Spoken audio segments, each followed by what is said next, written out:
Emergency, how can I help you? It was a violent, frenzied and very, very aggressive attack.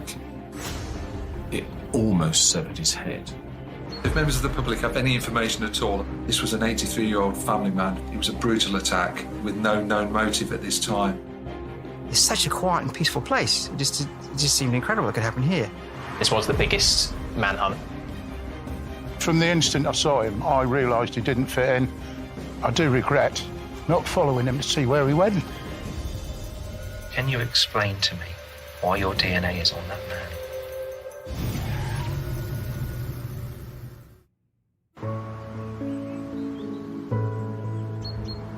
East Harling, a quaint village nestled in the heart of the South Norfolk countryside.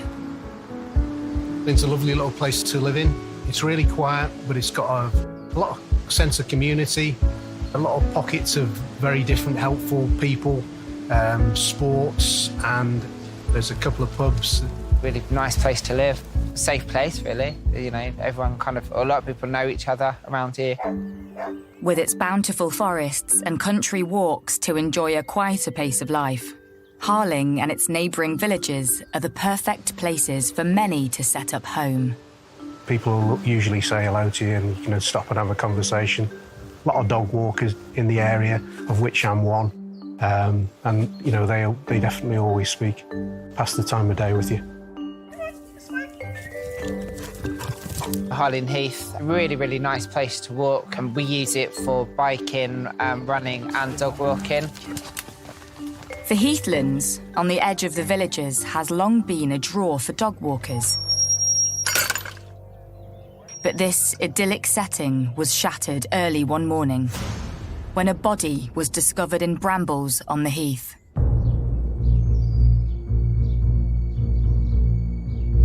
Police emergency, how can I help you?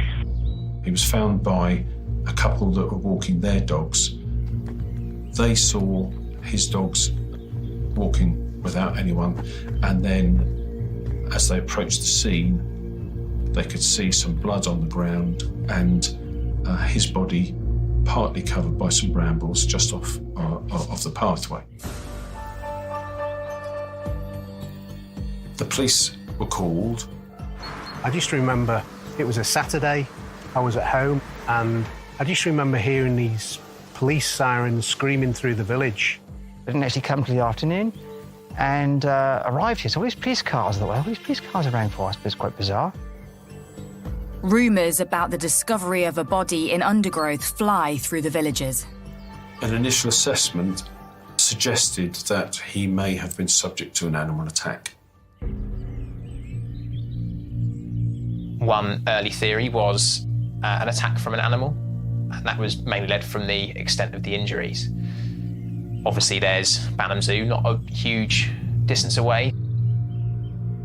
I was very sceptical of that because we know what's in the woods, and I can't think of a wild animal that had been over there to do such damage, to kill somebody. There isn't animals over there to do that.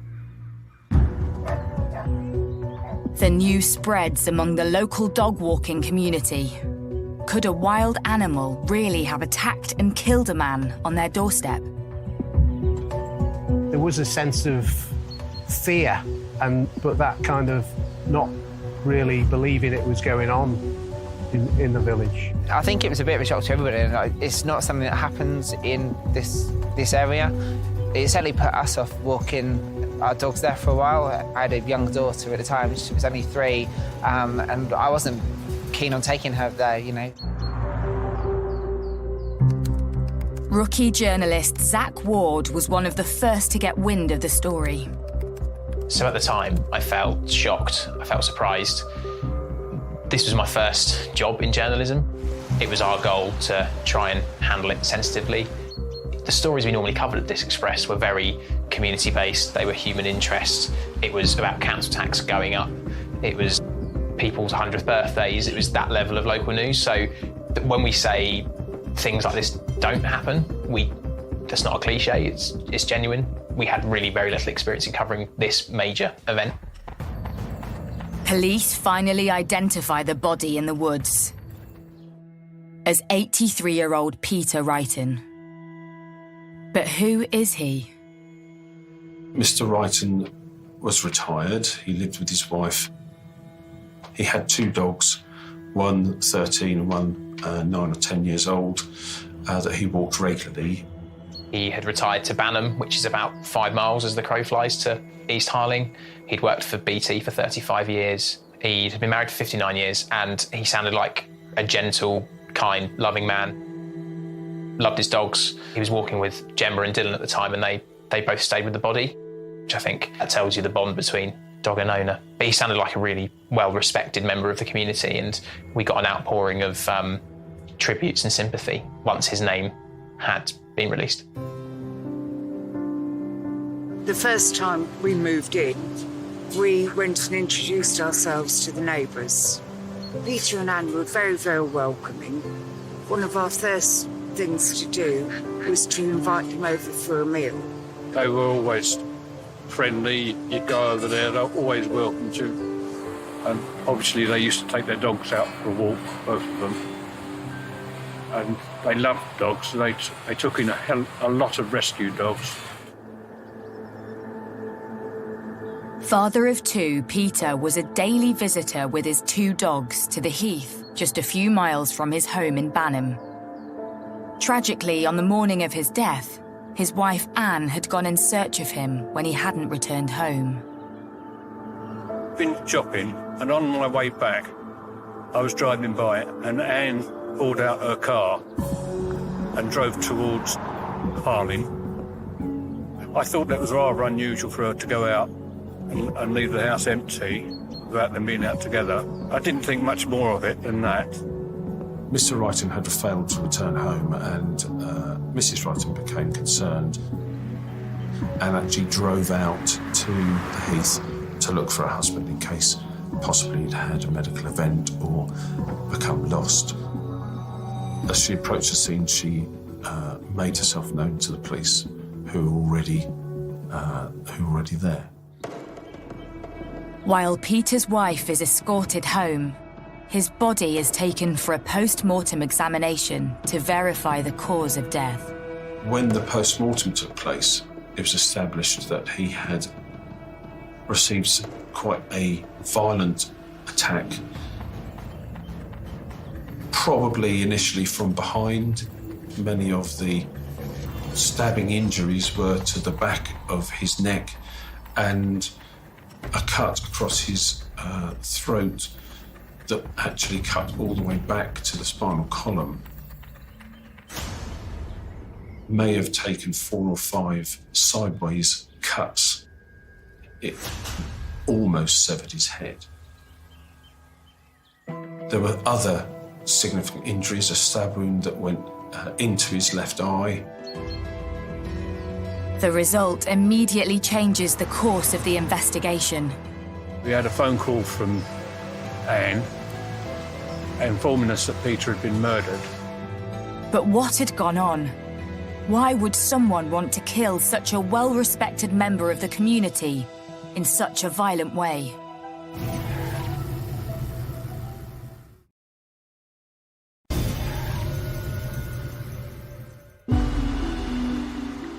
In the quaint countryside of East Harling, a post-mortem examination has just revealed that far from being killed by a wild animal, much-loved pensioner Peter Wrighton had been murdered. But why? I think someone may have put a suggestion forward that it could have been as a result of an animal attack. But when you consider the circumstances, it would appear the way he had been deposited, he had been dragged backwards and his arms were on top of him, which would be unlikely if he was pulled there by an animal. Mr. Wrighton had been stabbed over 40 times, including some very deep wounds to his throat, which had almost severed his head from the rest of his body. It was a violent and aggressive attack with only one outcome likely with the way that he was attacked. Immediately, a murder investigation is launched to track down the killer. and everyone is a potential suspect.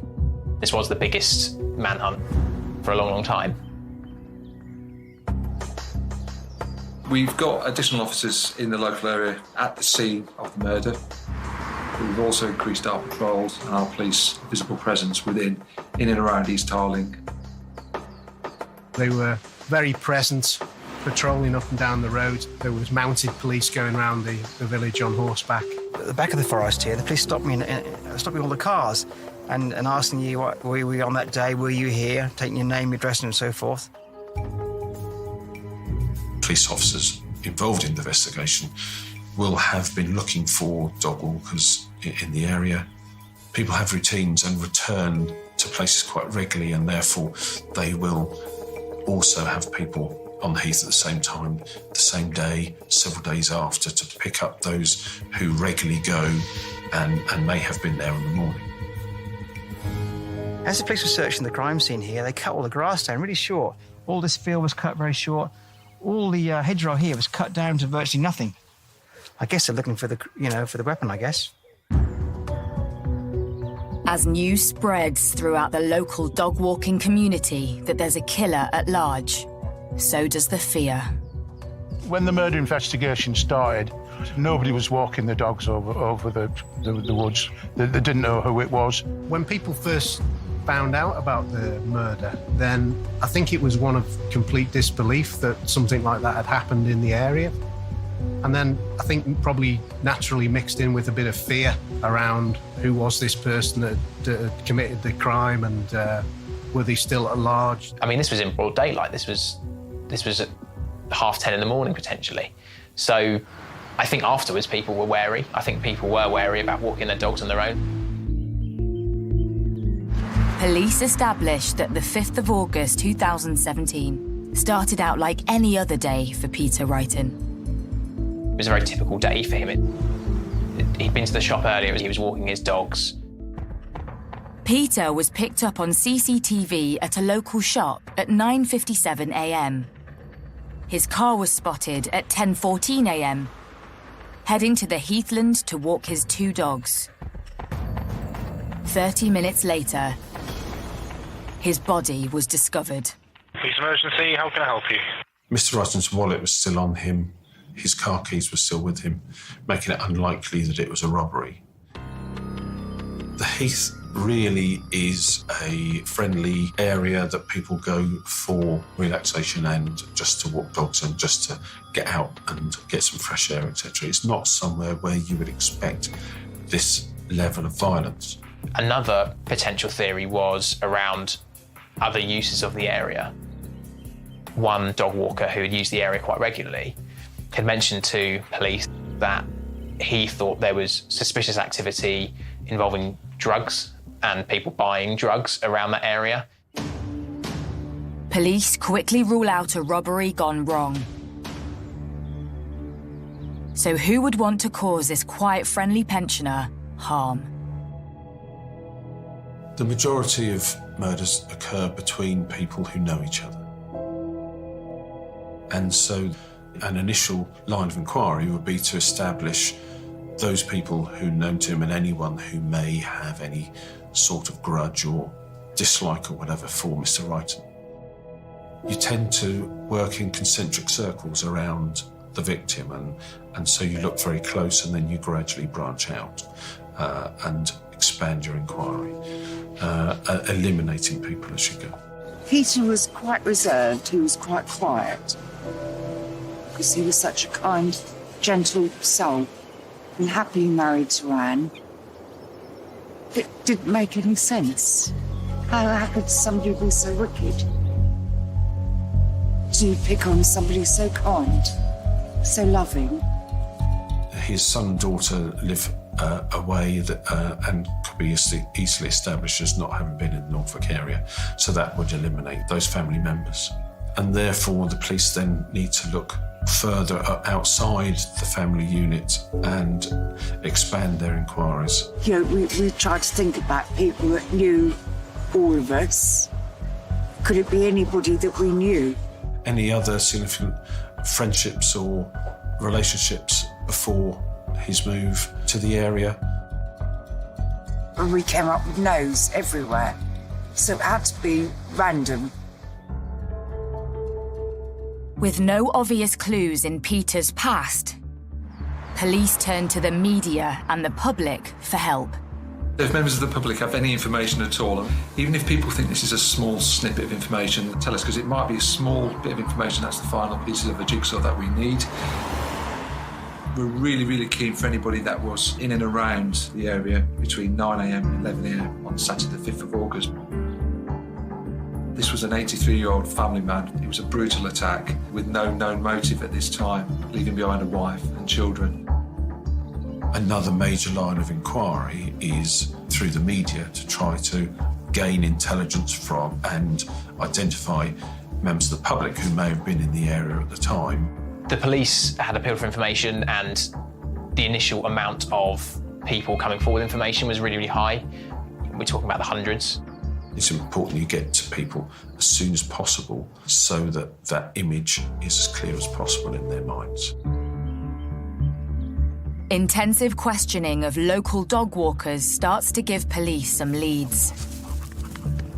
That's the day of the murder. I came up the second day and the policeman said to me, "What are you doing here?" basically. And I was a little bit scared because I thought perhaps maybe they would think it was me because my footprints would be on the soil here and everything and touch certain things, I guess, and so forth. DNA, that sort of stuff, I guess. I don't know how that kind of works, but quite scary at the time. Didn't sink in at first. And then when they're talking about, oh, it happened such and such, and I thought, well, I was in the forest then. So as part of the appeals, initially the police were wanting to speak to 2 male individuals and gave very detailed descriptions. Police rule out the 2 dog walkers. But Peter Bibby is pulled in for questioning. I had an interview at work, an interview at home, where they took all fingerprints, DNA. That's it. Good boy. They even took DNA off the dog, took all my clothes. Good boy. Yeah, it's quite harrowing, but I suppose everybody's a suspect till you're proven innocent. But unknown to Peter, something he had witnessed on the morning of the 5th of August was about to turn the investigation on its head. It was a normal day over the heath. Met quite a few new people, which was quite nice, a few of the people that I used to know. Yeah, just a really nice, peaceful day. Yeah, this is the route that I took. I regularly walk this route, and this gate wasn't there at the time, so I would come along here, and then I turned down, then walked back through the woods and around circle.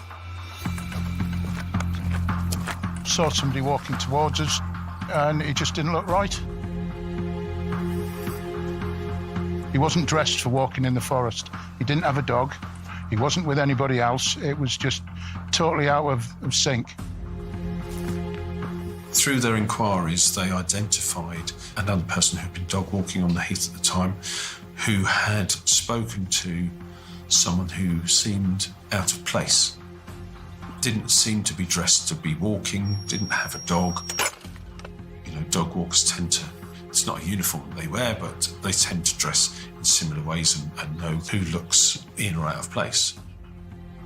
On his feet, he had like heavy-duty flip-flops and a pair of shorts and a T-shirt. Very smartly dressed and was totally out of character for walking dogs in the forest. We were both walking up wheel ruts of a car. So I was walking up the right-hand one, he was coming down the left-hand one.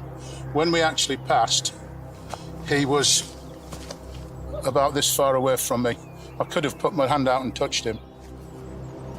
If I hadn't said hello to him, he'd have definitely walked past me and wouldn't have given me the time of day. There was no chance of any eye contact, not even any fainted little glances. He had his head forward and he was just walking forward and ignoring everything. And then he went on, and then I was wondering to myself, what's he doing? Where's he going? It's not right.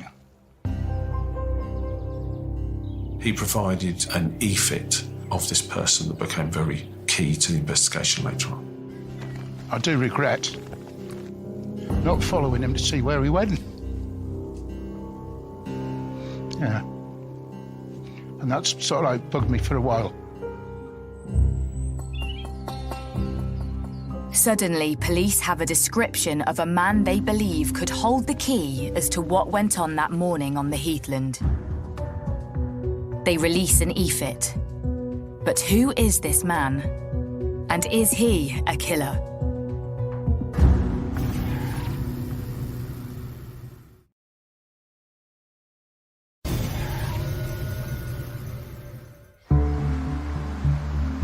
The rural Norfolk countryside is still reeling 6 days after 83-year-old Peter Wrighton was murdered on the heathland while walking his dog.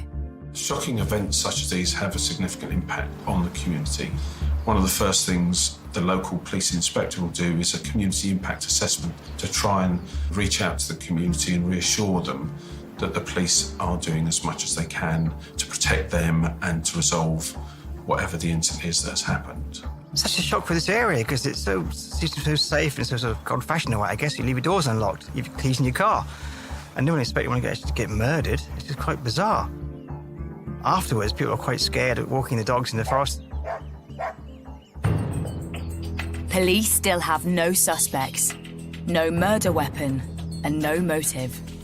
I think any time there has been a murder in these sort of circumstances and no one's been found, there's likely to be wariness, there's likely to be some people who sadly won't want to leave the house.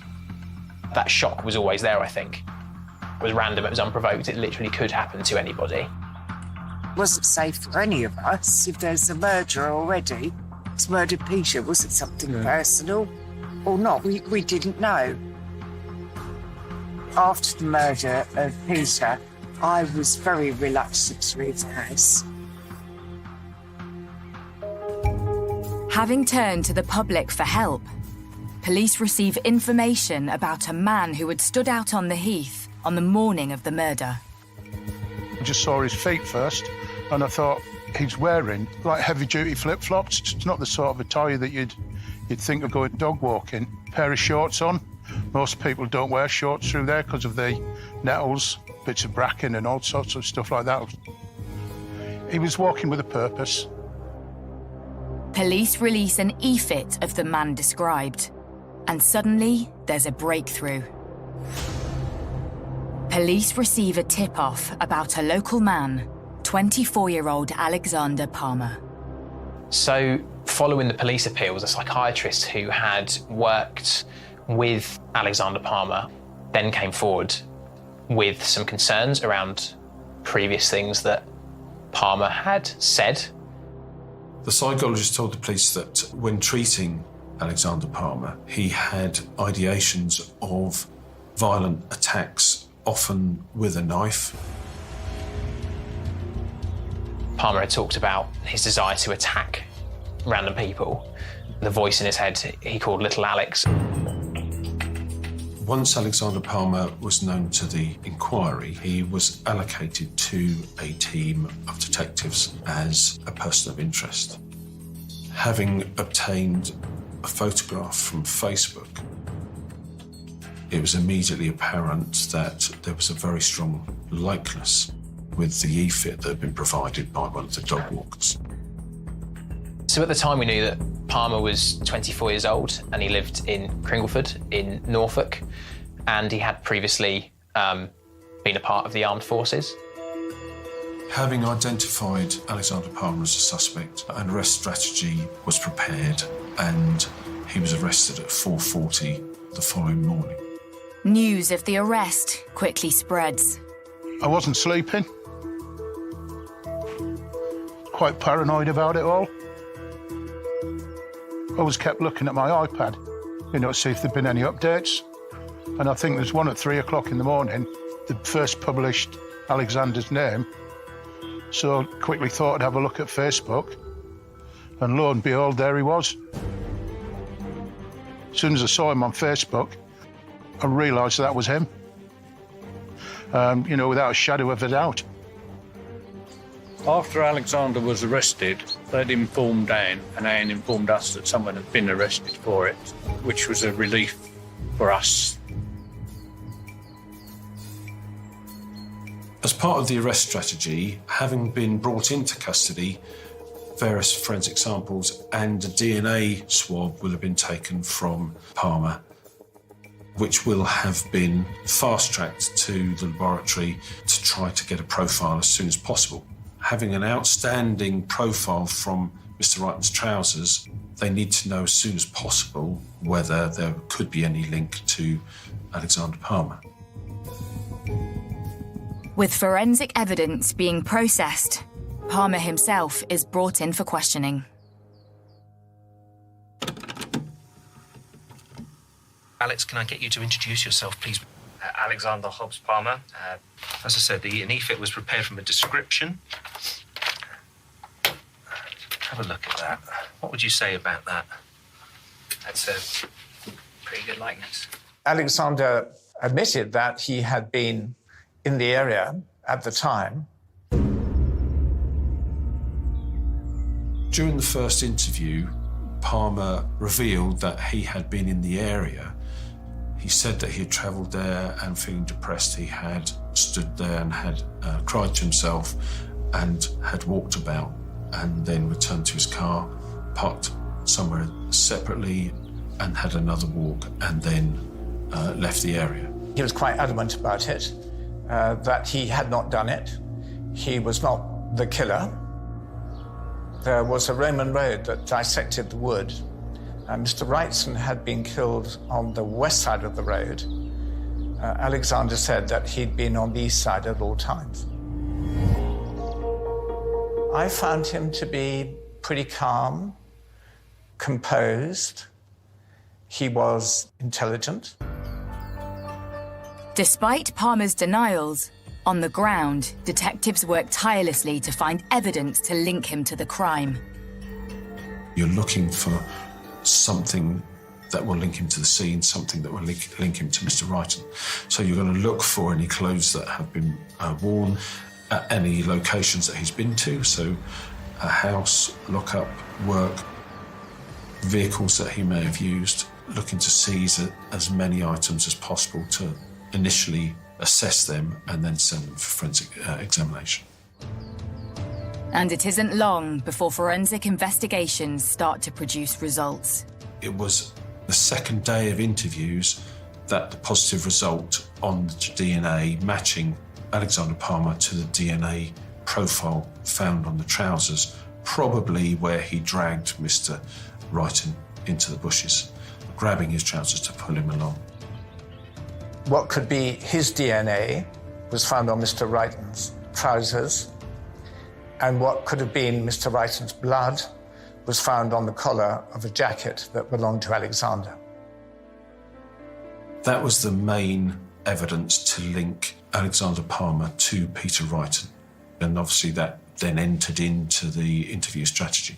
Can you explain to me why your DNA is on that man? I'm afraid I can't without knowing. You don't need to know. It's irrelevant where it is. You say you haven't met him. Why is your DNA on him? For instance, I could have lost a hair follicle and it caught on his shoe.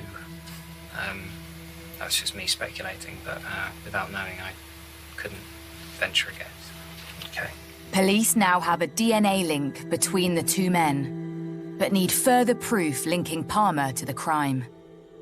A search of his car identified a map which had markings on it indicating the area of the heath, which is obviously of interest because it indicates some sort of pre-planning before going to the scene. There was ANPR data, the number plate recognition, which put Palmer at the location at the day of the murder. Some ANPR evidence had been recovered with Palmer driving his car in the morning when dropping his partner off in the city, which showed him apparently in a white or light-coloured shirt, and when he was seen picking her up in the afternoon, he was seen in a dark-coloured shirt. And yet his account was that he had been wearing the same clothes all day, but he appeared to have changed his clothing, and none of that clothing, which is highly likely to have been heavily bloodstained, was ever recovered. Police believe they have irrefutable proof that Palmer killed Peter Wrighton, but they still don't know why or what with. and their suspect is now refusing to talk. I'll ask you again, were you involved in the murder of Peter Wright? No comment. He made it very clear that he was not guilty, was not responsible, and he hadn't done the killing. And that remained his position throughout. Detectives analyse Palmer's phone records and come across a damning photograph.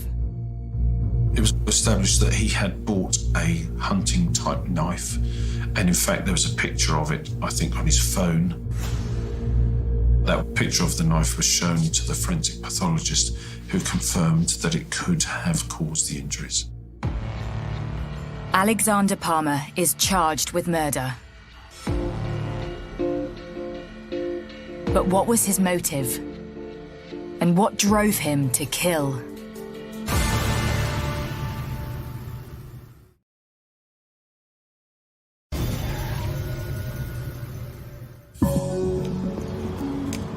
February 2018.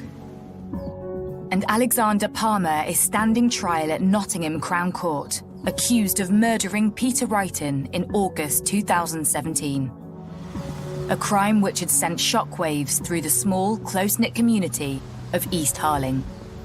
I think my first initial thought was, whoever done this is a coward. The nature of the frenzy that murderer did, it was a cowardly act on an old man who's out walking dogs. Totally shocked. I couldn't believe it, because it's such a quiet and peaceful place. It just seemed incredible it could happen here. It just seemed impossible, really. Prior to the court case, Palmer has to undergo psychological assessments to determine his capacity to stand trial. I believe he was initially sent to Belmarsh Prison and then to Rampton for that assessment. And the question to be answered was Alexander Palmer mad or bad? Had he carried out this attack because of a mental illness that he was suffering from, or was he just a very violent and nasty person? So who is Alexander Palmer? When I first met Alexander, he was 24 years old. He'd been 23 at the time of the offence. He had no previous convictions, no cautions, no findings of guilt, no reprimands, nothing, so far as the police were concerned, that would suggest that he would commit such a violent offence. He'd served in the British Army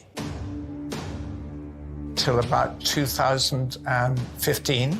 He had trained and qualified as a commando, one of the few who actually qualified in his year.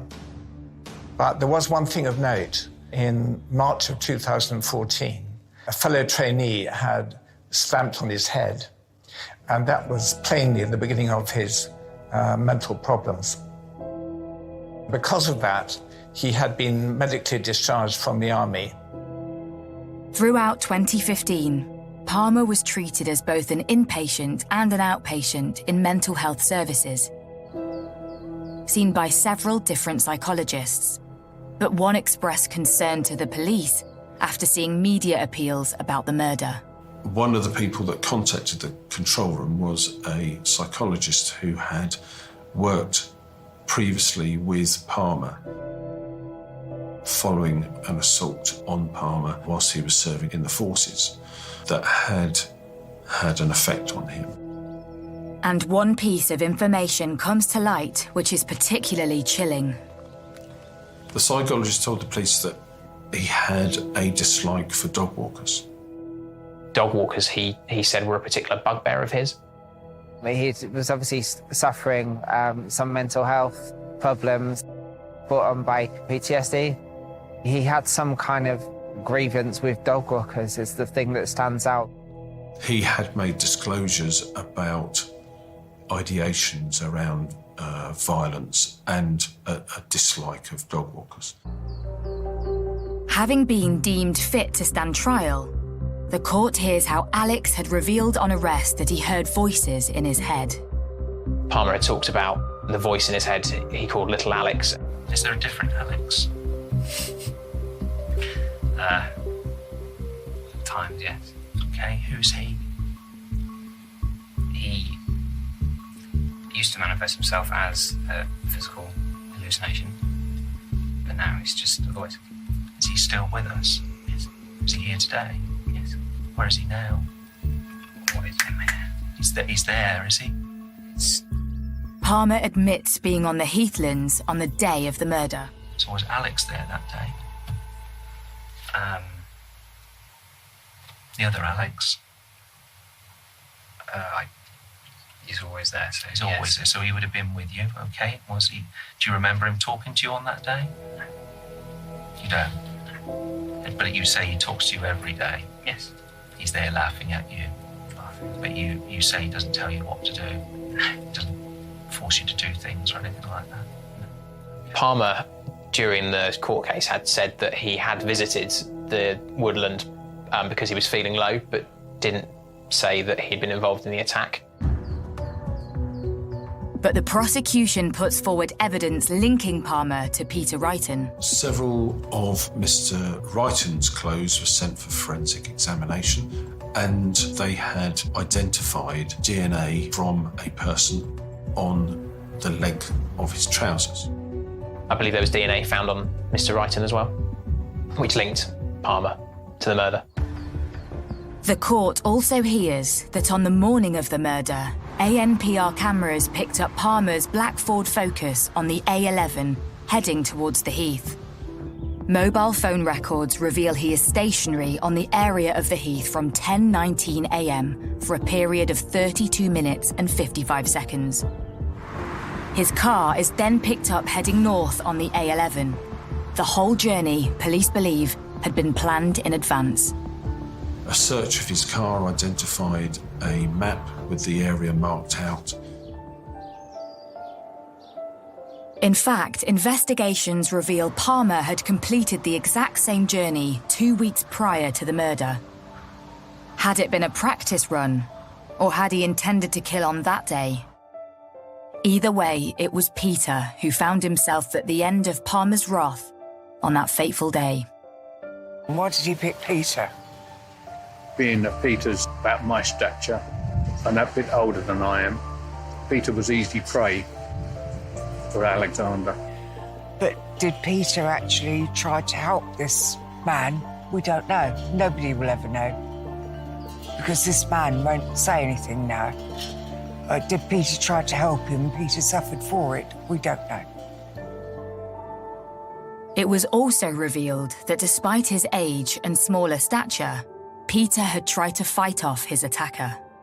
He had what we would refer to as defensive marks on his hand. It would appear that he tried to grab the blade of the knife to stop his assailant.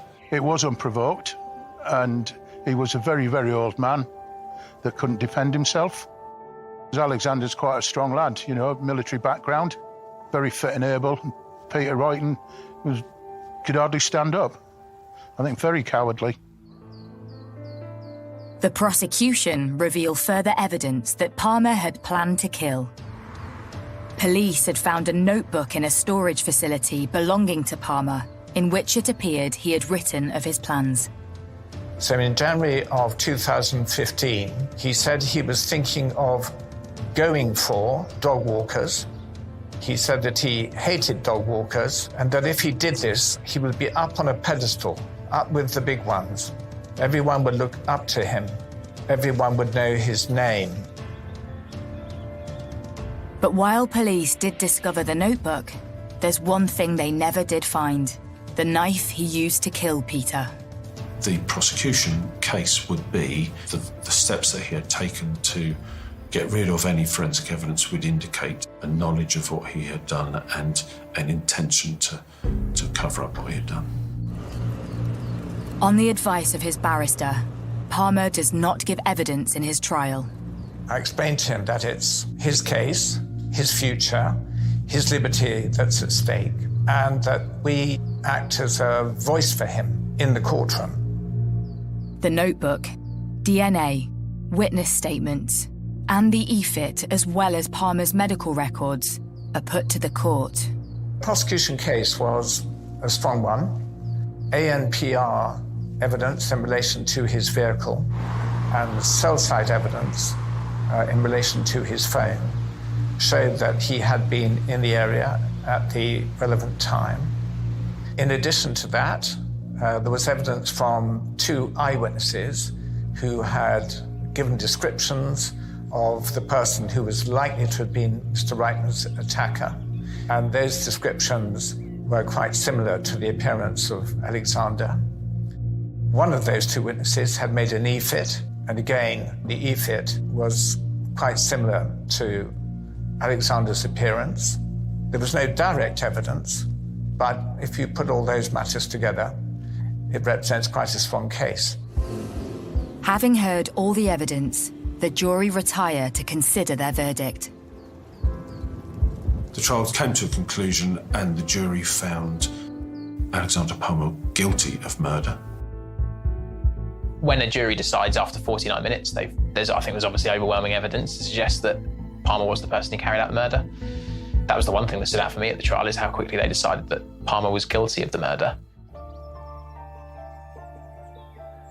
Despite evidence of Palmer's mental health problems, the judge ruled that he had meticulously planned the murder. The statutory sentence is life imprisonment, but there is a recommendation from the judge, which in this case was 28 years. I would suggest that the fact that once convicted and imprisoned, he was sent to a normal prison rather than a psychiatric prison indicates that the assessment was that he was a violent and nasty person. Good girl, good girl. Come on. The dog walkers of East Harling will never forget the horrifying crime which leaves its mark on this close-knit community. Not the same in the forest here for months. People were not relaxed, very nervous, looking over the shoulder all the time. I was doing the same, actually, looking over your shoulder, seeing what cars were parked here. It was very bizarre, kind of chilling feeling afterwards.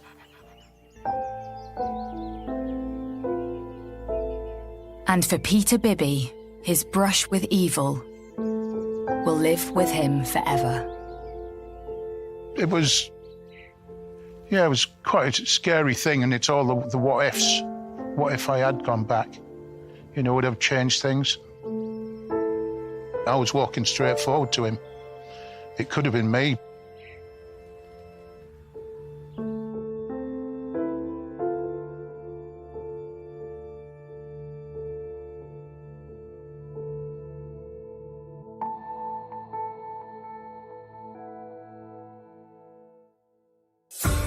Investigate an infamous case stage by stage to appreciate the full picture in OJ Made in America, available now on Sky Documentaries.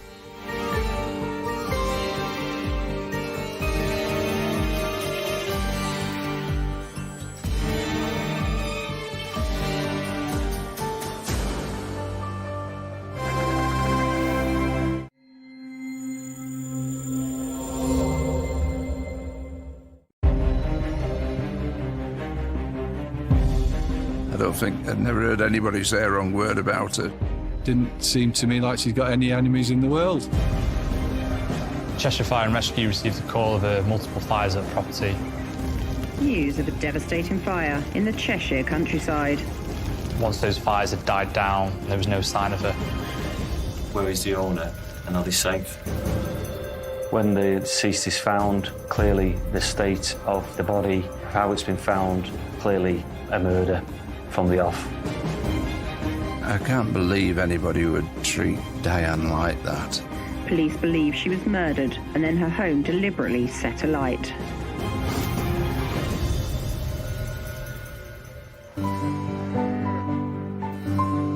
In the middle of the Cheshire countryside lies a quiet, quaint hamlet. Cranage. It's quite an affluent area in parts. There's some big houses. There's a lot of farms around there, quite isolated at parts, and dairy farms, chicken farms. As well as being quite small, there's obviously the classic community feel towards it, whereby everybody knows everyone, and that's pretty much central to a place like Cranage. The area is a really desirable place to live. I mean, a lot of people with a lot of money want to come and share what we've got out here. You know, we've got quite a lot of famous footballers in the area. It's a lovely area, and it's just a nice area to live. In the heart of the village sits Parklands Cattery, run by popular local Diana Lee. Diane was a lovely girl that would always help people out. Very, very conscientious, very bright. You never saw her without a smile on her face. She was always very bubbly and just a lovely person. I'd never heard anybody say a wrong word about her. She was always such a lovely lady, very full of the joys of spring, and didn't seem to me like she's got any enemies in the world. You know, she's that type of really likeable person. Originally from Tabley, Diana moved to Cranage in 2008 and opened her own cattery business. And it thrived. Diane opened the business with an ex-partner at the property and been quite successful in doing so. That partner then left that business and she continued to run the cattery on her own. But Parklands wasn't just any cattery. It was the creme de la creme of the feline world. She loved cats, and that's why she created the business that she did do, which was probably a little bit unique to Cheshire and this environment. So, offering TVs and beds, sort of prices at probably slightly higher than maybe other areas of the country. So, yeah, I mean, that showed probably her caring side more than anything else. I think anybody that wanted to trust anybody with an animal, you'd only have to be in the presence of Diane for a few minutes, and you'd soon be contented the mind that your animal would be in safe hands and well looked after, well cared for, because she's just that caring nature. Diana lived in a large gated detached property next door to her cattery, but she didn't live alone. Being a big property at Parklands, Diana had a lodger who lived with her at that time, probably a bit of company and also to help with the income coming in and to upkeep such a large property and the business as well. On the 8th of August 2012, Diana meets friends for dinner, something which she often does in her spare time. Diana met up with some friends in Knutsford at the Manzan Chinese restaurant on King Street, where she spent the evening with them. She got a lot of friends, Diane had, and she'd be out with different groups of friends quite a lot. But little does Diana know, that evening with friends is to change life forever and leave a lasting scar on the close-knit community. 11 a.m, Cheshire Fire and Rescue received a call of multiple fires at a property in Cranage. This scene was discovered through a family relative going to the address. They go to the house, they see fire coming from, smoke coming from the house and the garage. A neighbour was alerted who rang the fire brigade. Emergency services arrive and work tirelessly to put out the fire. Once those fires had died down and they'd been treated with, they'd realised that Diana's car wasn't at the property and there was no sign of her. That's the main concern for the police, would be where is the owner and are they safe? The police have got a report of a fire. You've got a relative who's turned up who can't find the owner. Clearly there's a number of seats of fire.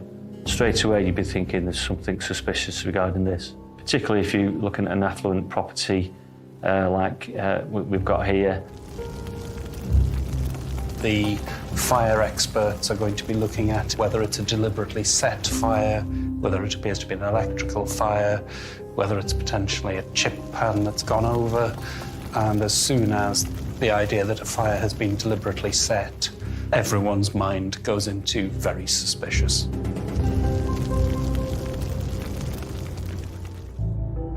Fire officers keep searching the property grounds and enter the adjacent garage. And what they find changes the course of the investigation. They found her body at the property, and at that point, police were called to investigate.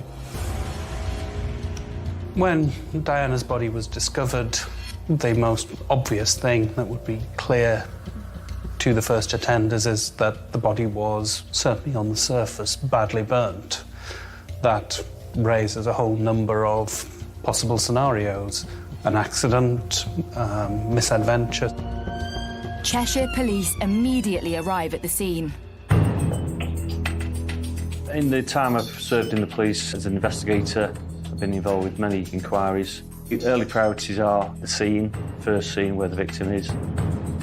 But it's where Diana's body is that raises suspicion. She is found lying face down on a wheelbarrow. She is naked, covered in shredded paper and bedding. Her body battered with horrific injuries.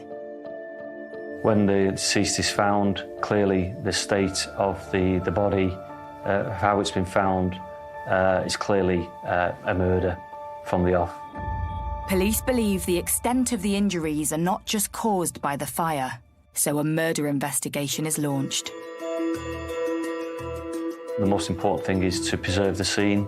The slightest disturbance of a scene, by trampling through it, walking through it innocently, it causes contamination. So that's really, really important to make sure that it's cordoned off. You only get one go at recovering evidence from a body, and one that is already compromised. There will be a lot of discussion about what should be sampled at the scene, what should be done at the scene, what is going to be compromised by another action. So there will be a lot of effort going into preserving as much evidence as possible.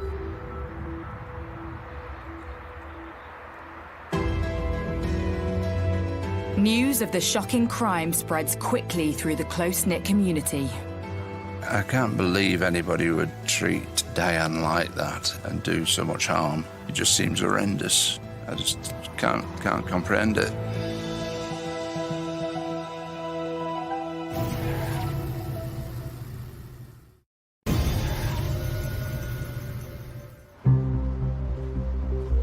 In the quiet, quaint village of Cranage, the community is shocked at the news of a murder. But the previous evening, August 8th, started off like a normal night out for 54-year-old Diana Lee. At 8 p.m, Diana met up with friends and had dinner in a local Chinese restaurant. According to friends, she said goodbye to them at 10:15 p.m. before driving home. Early the following morning, Diana sent a text to a friend. Diana's phone records on the morning of her death showed that she'd texted a friend saying she wasn't feeling very well, she's feeling sick, and that she'd like her to collect a cat later in the day. But just a few hours later, her property was engulfed in flames. Fire brigade and the police attend, and they find the horrible scene in the garage of the victim. She was found dead in her home, and police had opened a murder investigation. News of the horrific attack quickly spreads. The call came through from a contact who had been driving past the area, saying there was lots of activity in Cranage itself, so we decided to come down. And when we came down here, there was essentially fire, pumps, as well as emergency services, police and ambulance as well. Whenever you have a scene of maybe 3 or 4 police vehicles and 4 fire engines, you know that something's pretty serious. The tape was quite high up. They'd sort of cordoned off here. It was difficult to get any closer than this, really. But obviously, there's lots of residents coming down here, trying to find out what had been taking place. And the quiet village of Cranage is now the centre of an atrocious crime, and fear spreads that there's a killer on the loose. The feeling in the community was just of absolute shock, a disbelief that, things like murders don't happen around here. I think from the outset, it was shock more than anything, and for it to happen for these residents on what is their doorstep was probably a big shock to them. The fears for a community is who would do such an awful crime and they're still out there. Could they strike again? There was a real lack of understanding of that somebody could do this. The question crossing the community's mind: who could have murdered Diana, and why? Certainly, any murder, there's rumour and speculation about the victim and possible the motive for a murder or who could have done it. Some murders are spontaneous, a lot of it is finance. So you'd be looking at straight away what the lady does for a living, is the money owed, has it just been a random targeted attack by some local or someone travelling?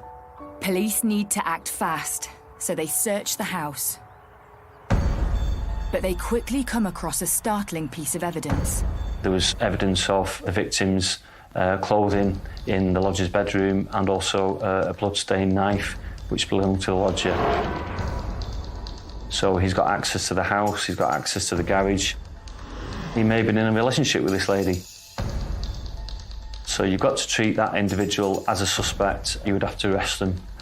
With such obvious evidence potentially linking the lodger to the crime, police need to establish his movements in the hours Diana was last seen alive. From their point of view, it's a case of trying to find out their background, where they were at the time of the incident, what they'd been up to, trying to find all sorts of reasons why they could have committed a crime such as this one. The lodger tells detectives that he last saw Diana at 7:30 p.m. in the garden before she left in her car to have dinner with friends in Knutsford. He goes on to say that he left for work at 6 a.m. and remembers seeing Diana's car parked on the driveway. While police unpick the lodger's alibi to see if it stacks up, the team on the ground make a breakthrough discovery. They found that Diana's car had been abandoned 10 miles away in Mobley. At that point, they'd also had reports from a taxi driver who had seen a man acting suspicious in the area, who'd also tried to torch the vehicle before running off.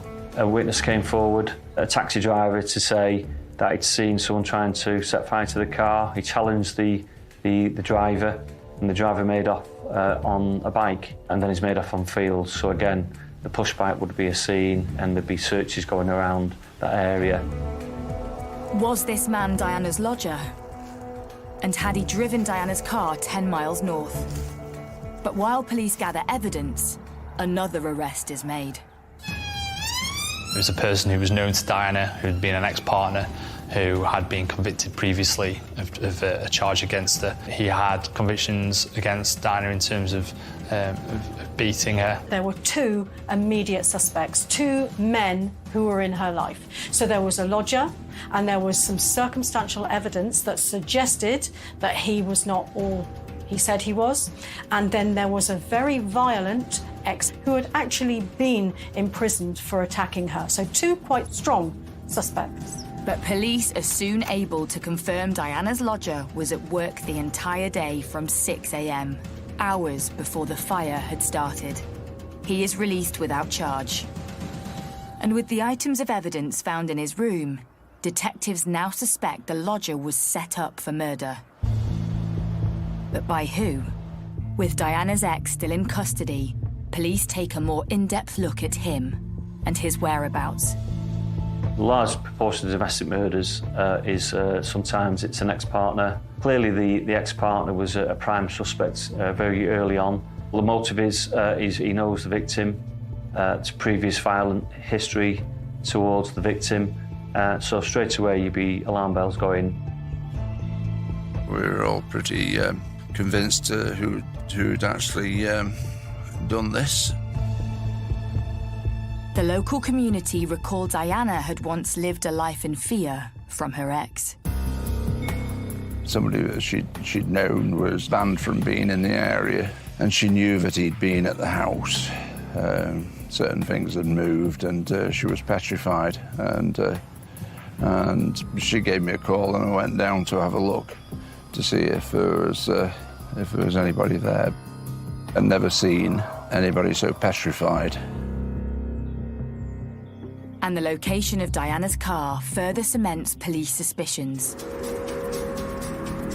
It was dumped between her house and that of her ex's.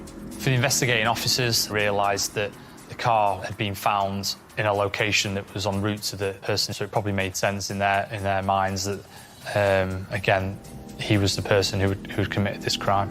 Questioning of Diana's ex intensifies. Is he still in contact? Where does he live?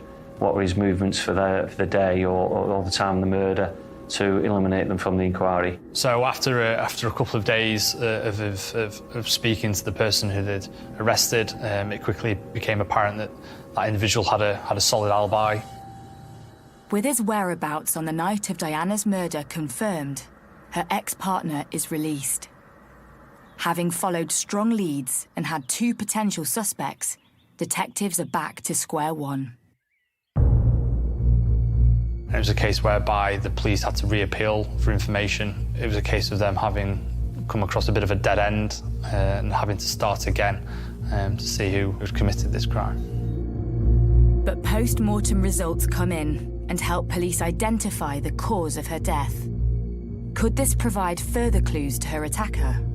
If somebody has died before a fire, then you will sometimes see soot in the mouth, you will sometimes see it as far as the larynx. But to get it down into the lungs, somebody has to be breathing, answer that vital question, was this person alive when the fire was burning? And you'll be seeing that she hasn't inhaled soot, she hasn't inhaled the products of combustion. All of this is pointing to her being dead and then set alight, rather than either a deliberate act by herself or some sort of strange accident with solvents. She died of head injuries, so there was clear evidence of bleeding in the head resulting from impacts. That is very different to what you see if there's simply damage to the head from it being heated in a fire. Police now know Diana died before her lifeless body was dumped and the garage set alight, meaning the killer tried to cover his tracks. DNA will be damaged by the heat that the fire produces, but certainly trace evidence, if one looks hard enough, it can be recovered. Forensics locate a small amount of unknown DNA on Diana. And there's something else. There's no self-defense wounds. That information from the pathologist would clearly indicate generally that she knew the person was there with consent in the property, and that they weren't expecting that trauma to be caused to them. Detectives now believe Diana's killer was known to her, so need to delve into her private life and turn to the community for help. Community is key to any murder inquiry because they're the eyes and ears, and they probably hold evidence what they don't know at the time. I get the feeling, as you do in so many of these cases, that Diana was actually quite a vulnerable person. She was living alone. She was probably fairly happy, having come out of an abusive and violent relationship. She was building things up again. Maybe the situation has arose where she was probably too trusting of somebody. Friends express their concerns that perhaps all was not as it seemed in Diana's life. I should imagine she was easily taken advantage of in a financial way because she was quite a wealthy lady. A few times when I saw her passing, she seemed like very troubled, as though she wasn't her usual self, and she was obviously hiding something that she was really concerned about, but she never really told me the full extent of it, and that was a bit of a worry for me, you know, what was going on with her. But I think most people would have realised something was not quite right, but because she was a private person, she didn't really explain to me exactly what was going on. And I just said to her, if you ever have any problems, you must report things if there's something you need to report. But she wouldn't tell me anything in detail or anything. With those close to Diana unable to shed light on her private life, the investigation intensifies and police expand their search, trawling through local businesses and residential CCTV on the night Diana was last seen alive. CCTV is huge on any major incident and murder inquiry, whether it's from the local council's CCTV, the police ANPR cameras, and then people's own CCTV from shops, businesses and private CCTV. A lot of the houses in this area will have their own CCTV.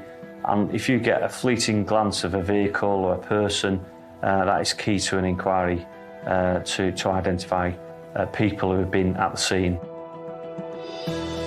So for the police officers investigating this case, they had a bit of a break when they found the CCTV footage on King Street of Diana leaving the restaurant. But at the same time, they were left slightly puzzled by her movements, which were caught on an ANPR camera, which saw her headed away from her home address in Cranage and towards the Altrincham area of Greater Manchester. What the police couldn't account for is about 45 minutes in between her leaving her friends and arriving home. So that gap in time was something that the police really needed to find out. Where was she going? Who was she seeing? Who was she meeting? That 45 minutes for the police would have been absolutely crucial because nobody could explain where she'd gone. So there was something in Diana's life that the police didn't know about.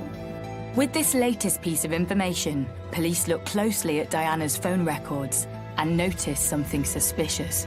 So as the officers trawled through Diana's phone records, they found a number that she'd been communicating with on a regular occurrence but had stopped doing so in January of that year. Is another suspect in their sights? That number belonged to a David Ryan, who lived in Hale in Greater Manchester.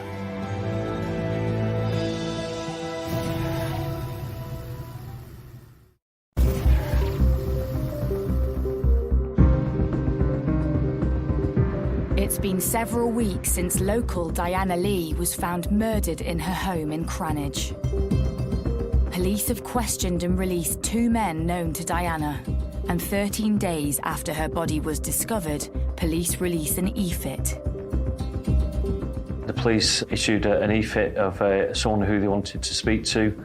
That individual was a person who was with the Corsa, which was seen trying to set fire to it and then made off on a push bike.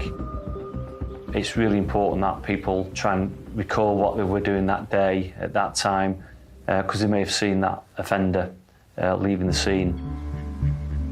With officers waiting for tip-offs from members of the public following the release of the e-fit, and having eliminated 2 suspects that are known to Diana, detectives have also been trawling through Diana's phone and have traced a mysterious phone number. Could this be a 3rd suspect? And who is this David Ryan? And how is he connected to Diana? So as part of the police investigation, the officers went to David Ryan's house in Hale in Greater Manchester. They asked him how he knew Diana. He said in 2010 he had met her at a dancing club in nearby Bowden. He said that he had not met her since, and that was the only occasion when he had seen her. He gives an account that he knew the lady, not well, but he knew her. He met her about 2 years ago at a local dance club, and that was it really, nothing intimate, that he just knew her as a fleeting acquaintance, and that's all he gave to the police. At this point, officers took a DNA swab of his mouth just to eliminate him from their inquiries. Despite this latest lead, police still have no suspect. So detectives start looking deeper into Diana's digital footprint. One of the things they looked at was her financial transactions, and it was noted there were large sums of money missing or that couldn't be traced. And officers at Cheshire Police found a substantial amount of money that had been withdrawn by Diana, I think circa £60,000, whereby they had no idea where that money had gone. Straight away, that gave them the lead in terms of trying to find out who that money had gone to. The large withdrawals ring alarm bells for detectives, and there is no sign of where or who the money was transferred to. But with the investigation intensifying, Suddenly, police make an announcement. A 47-year-old man has been arrested in connection with the murder of a Cranage businesswoman. As the inquiry progressed on the 2nd of September, the police announced to the media that they've arrested a suspect for the murder of Diana Lee. The man who's arrested is David Ryan, the man who Diana met at the dancing club in Bowden first in 2010. It was a bit of a shock to us all, really. It had only been 24 hours since David told detectives he had met Diana once. So how had he ended up in police custody? The day after Mr. Ryan had been spoken to by the police and given his DNA sample, he called the police and said that he had further information, that he did know the victim, that he'd met the victim the night before the murder, and he'd had consensual sex in her car with him. So Mr. Ryan said that he was in a relationship with this lady. He'd been for some time. He'd done work at the house. He had a conservatory window glazing company that he'd done a lot of work at the house. But why would David change his alibi? There are lots of reasons why somebody would keep a relationship secret. One of the reasons is that that person is in a marriage. Things need to be kept quiet. Clearly his mind had been worrying about the DNA, that they'd taken the DNA sample and that he would be linked to the victims. So what he's done is he's tried to say that we would find his DNA once it had been examined, that he'd had sex with the day before, that he knew her and he had sex with her in the car. But it doesn't automatically say that he's murdered her. But his DNA would be found on her. Detectives acknowledge David's concern that his DNA would most likely be picked up on Diana from the night before. But they still need to rule him out as a suspect. So the police will be doing a lot of work around this new suspect whilst he's in custody, of his background. The background showed that he was a failed businessman. He spent lots of money.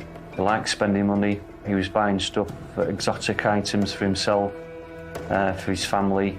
And that shows the sort of mentality of the individual. And then that clearly links to the problems. Financially, he was bankrupt, business-wise. They found he was in a huge amount of debt. His business, which was a window and door conservatory business, had collapsed in June 2012. It was quite clear that he was struggling for money. David's money issues raised suspicion.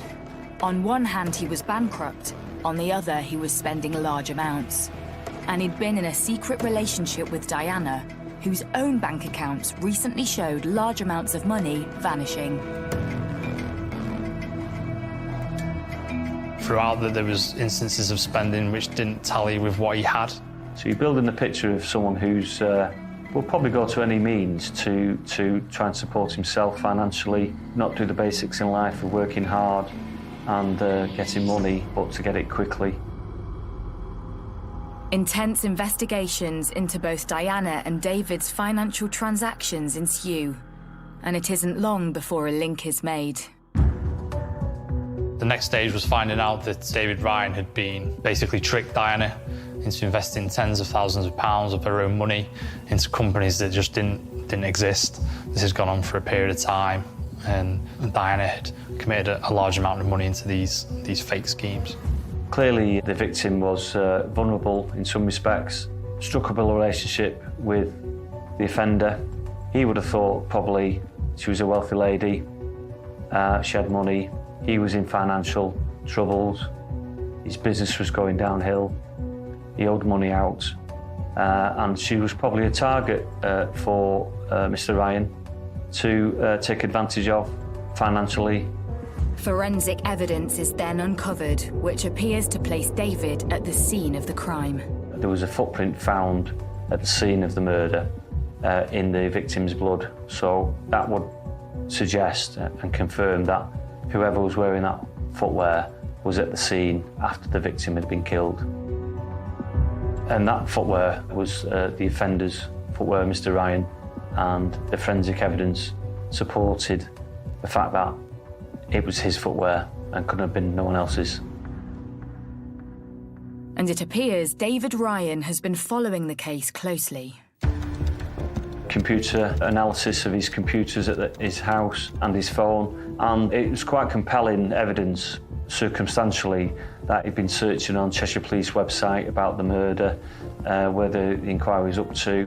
Perhaps even aware time was running out. Background checks by officers into Ryan's computer's history found that he'd searched for countries that had no extradition treaties with the UK. Somalia was named, and a number of others. So clearly this is a man who wants to, or is thinking about leaving the country because he's done something wrong. This man is now trying a way out to disappear from the country, to get away from being arrested for this awful murder. Police appear to have finally found their man. And by collating all their information on David, they piece together a timeline of a murder. Diana had obviously left the Man's End restaurant in King Street in Knutsford. And they know that her car was caught by the ANPR cameras driving away from her home. From there, she'd gone to Hale in Manchester to see David Ryan in her car. She picked him up. They travelled back down to Cranage, whereby they spent the night. And then, obviously, in the early hours of the morning, for whatever happened and whatever reasons, Diana was murdered. Having killed the person he's been having an affair with for almost 2 years, David then sets a scene. So following the murder, Mr. Ryan decided to cover his tracks, planting evidence in the lodger's room, using a dagger, leaving it there that he'd used to commit the crime. He'd also then started to plant various fires around the house. He tried to burn the body to try and get rid of forensic evidence. The problem being that he found that where he'd started those fires, there wasn't enough oxygen for the fires to let hold. The fires just burnt themselves out, so they didn't have the effect that he wanted to. His plan, quite clearly, was to destroy the whole property, to make sure nothing was left, to make sure no evidence was left behind, so nothing could be traced back to him. This was all about him getting away with it. This is about him walking away and leaving whatever behind him. This wasn't about anger. This wasn't about passion. This was, how do I get out of this? And can you imagine using that amount of violence just to get out of something? The police had sufficient evidence to go to the CPS to charge Mr. Ryan with murder. But what really went on that fateful morning? And what may have driven David to murder Diana?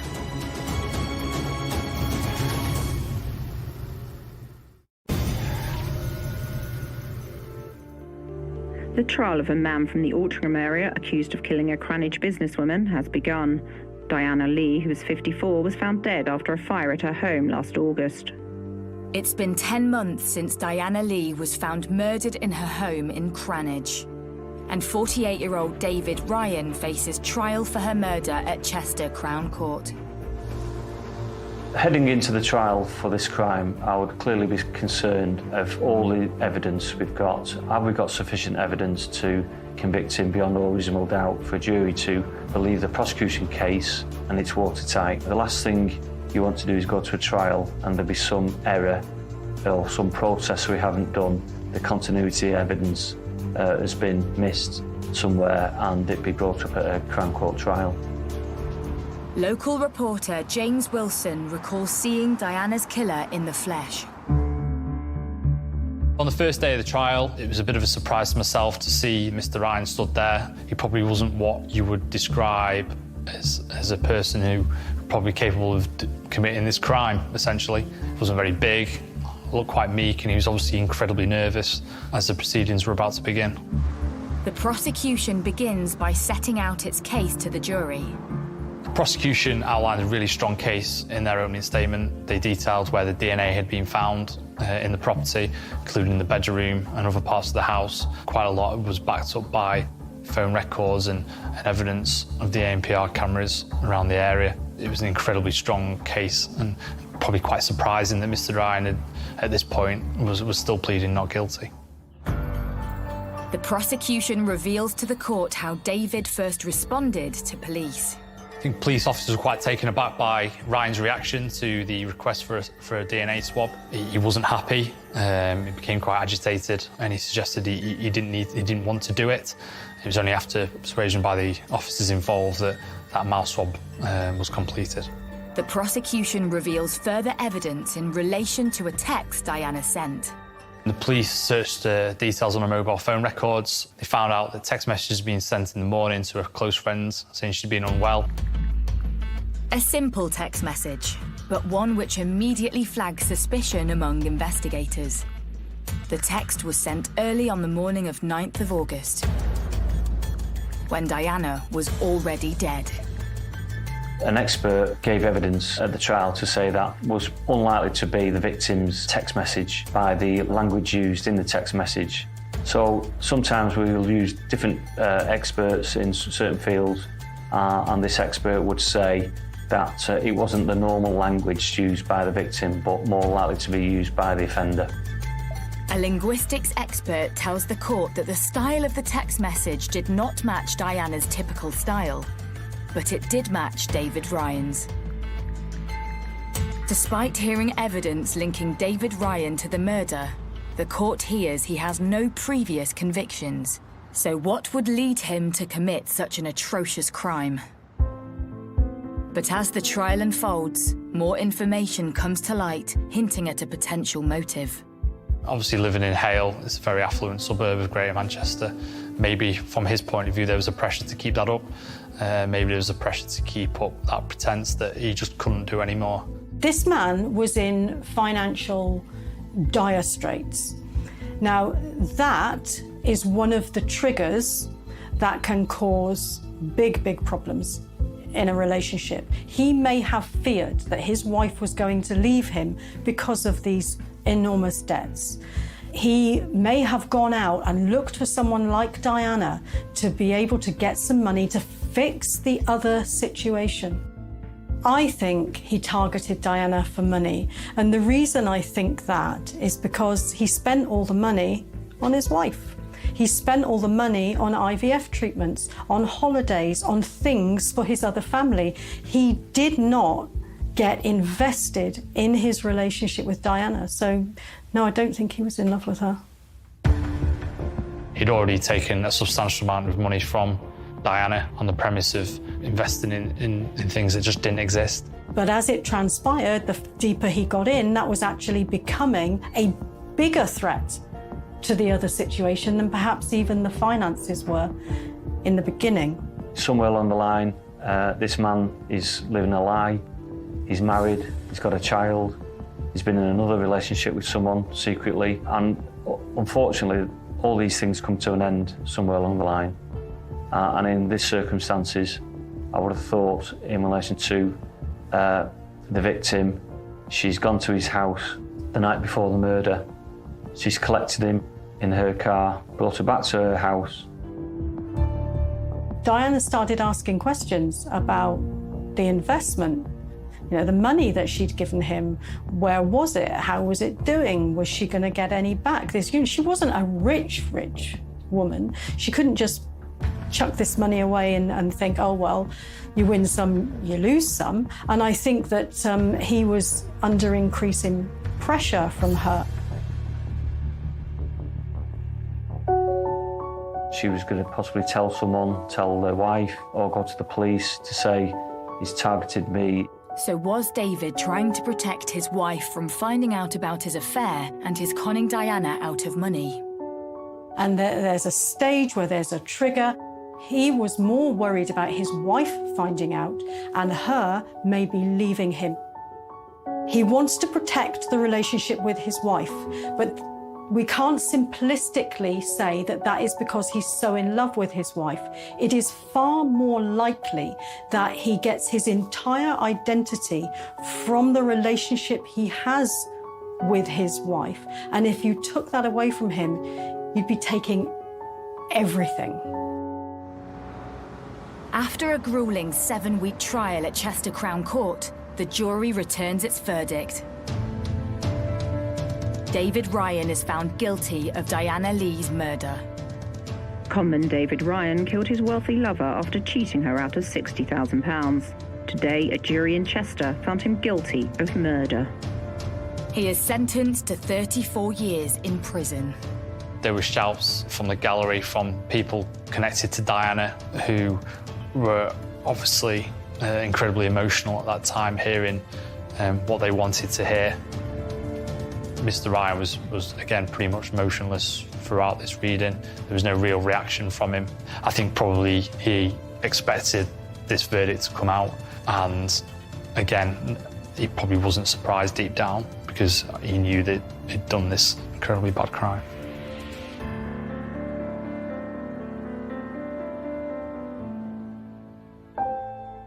I think the most awful thing about this case is how dispensable Diana was to him.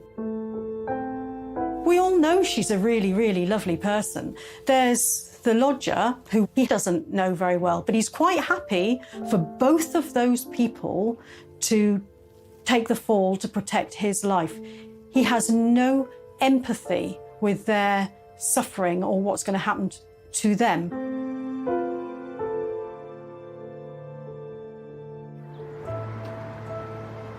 With David now behind bars, the local community look back and think why Diana, a successful and popular business owner, might have let a criminal into her life. Diana didn't behave strangely when she gave the money to Ryan. She behaved in a way that any of us would have behaved in similar circumstances with the same information. She didn't hand over money to a person who she thought was dodgy or that she didn't like. She was taken in by him. She may have been lonely. She cared about him. She trusted him. We give money to people we trust. She wasn't a stupid woman. In hindsight, or from where we're sitting, we can say, I would never have done that. Well, I guarantee you, if you felt the way that she did, you might well have done. It's just worrying, really, what can happen to you. And obviously happened to Diana, which is such a shame, because she was such a lovely lady. Still in everybody's minds, still can't believe what's happened. It's just a tragedy. For the residents of Cranage, she will never be forgotten.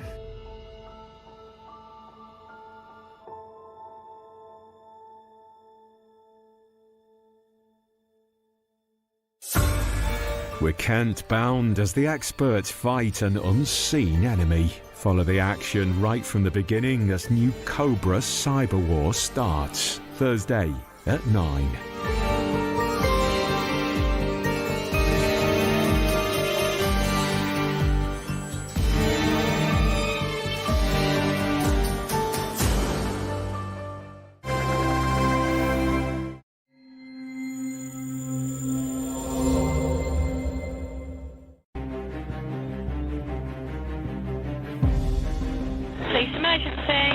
It's an emergency. I've just walked in and found my mother's body lying there. I'm completely dead. It was fairly obvious this was going to be a big story. We spent millions of pounds on this investigation, the most expensive investigations that Hampshire police have ever run. That type of thing doesn't happen around here. Why was this little old lady killed? This is a murder.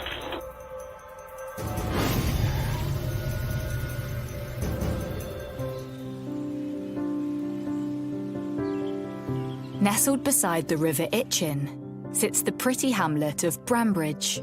Brambridge is typical of these tiny little hamlets that have got very, very few homes there. Everyone really knows everyone. It's a very friendly kind of place, and you've got your little store, and all community life is around those areas. It attracts a lot of visitors simply because of the River Itchen. There were lovely walks along the river there. Again, one of the most beautiful spots in England. Brambridge is most definitely one of the loveliest. This picturesque part of Hampshire often attracts a slower pace of life. It was always predominantly sort of an elder generation place, so people around here were sort of over 50s, 60s. community is an aged community. It's not an awful lot of very young people. There are some young people, of course, homes with kids and so on, but the majority of the community is older people. The Hampshire Hogs, as they're known, they're very proud of their area. The local people who have been here for generations. And, yeah, like everywhere where it's village life, it's lovely. At the very edge of Brambridge lived a wealthy 77-year-old grandmother, Georgina Edmonds. Everything that was said about Georgina Edmonds was just a lovely, lovely lady. Well-liked and loved by everyone that knew her, very close to her family, very friendly, and just a charming old lady. She had grandchildren that she really enjoyed playing with, was always up for a bit of a laugh. Her grandson was a budding filmmaker, and he would make funny little videos at Christmas, and Georgina would star in those as well. And she enjoyed life. You know, she was still very independent. She was still mobile.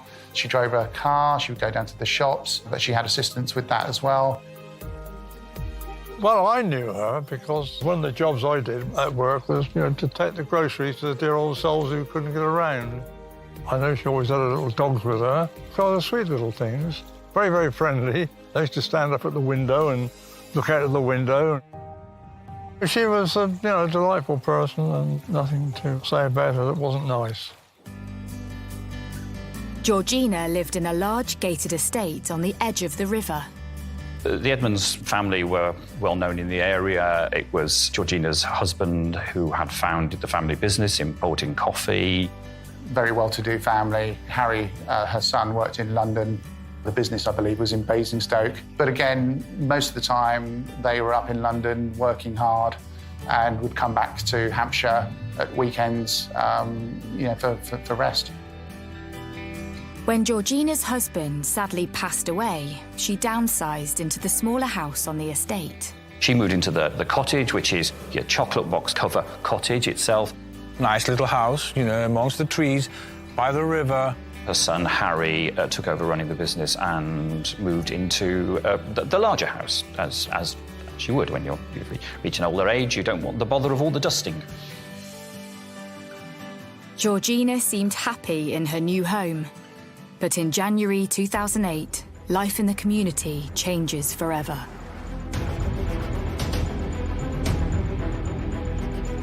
Police emergency. This is an emergency. I've just come down to my house.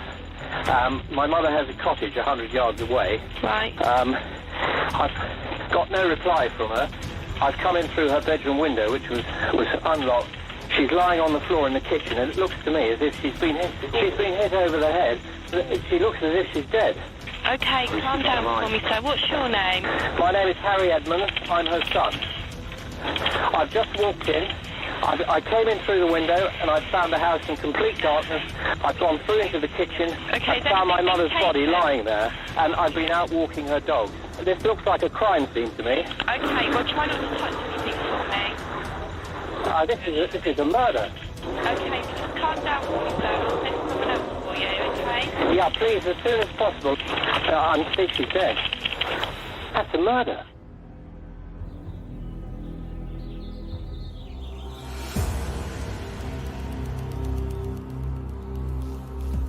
It was about 6:15. I was at home, just prepping dinner, and my phone rang, and so I answered the phone, and they said, we've got a suspicious death. I said, okay, tell me about that. And they said, it's an elderly woman been found dead in the kitchen, face down by her son.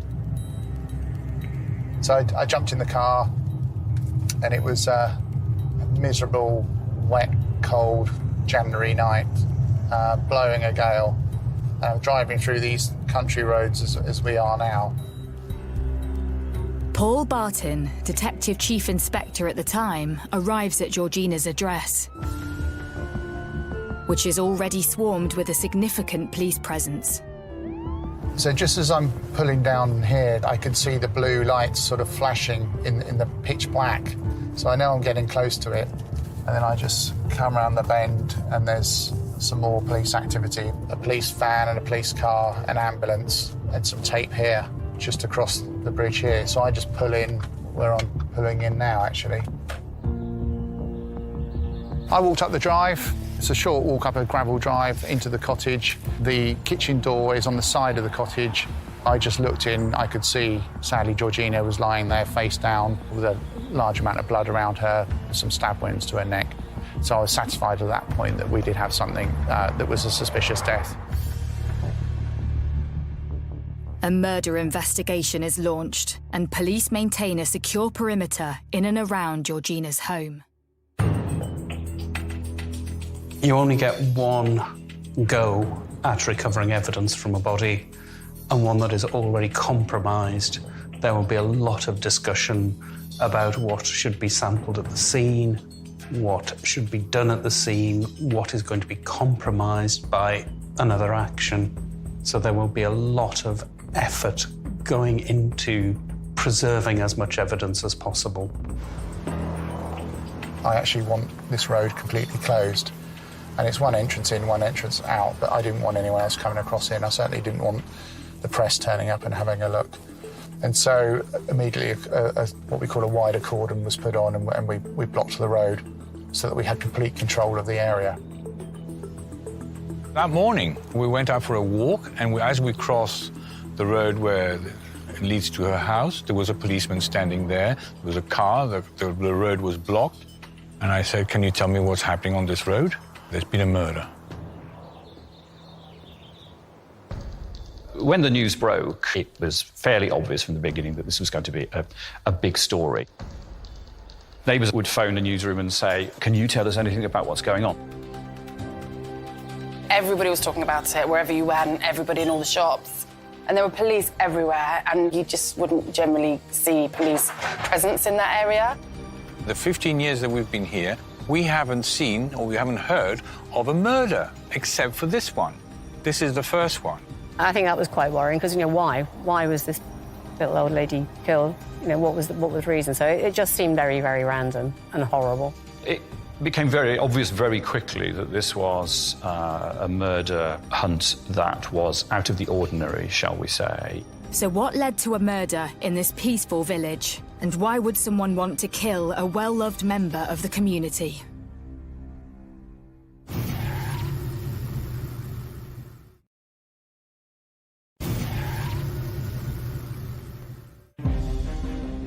Police emergency. This is an emergency.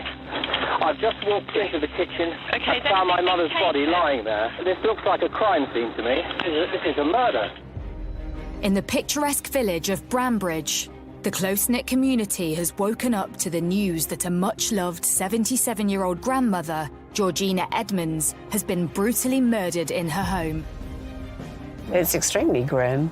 My mum was 77 at the time and living with us, not very far away. So, yeah, you don't even want to think about it.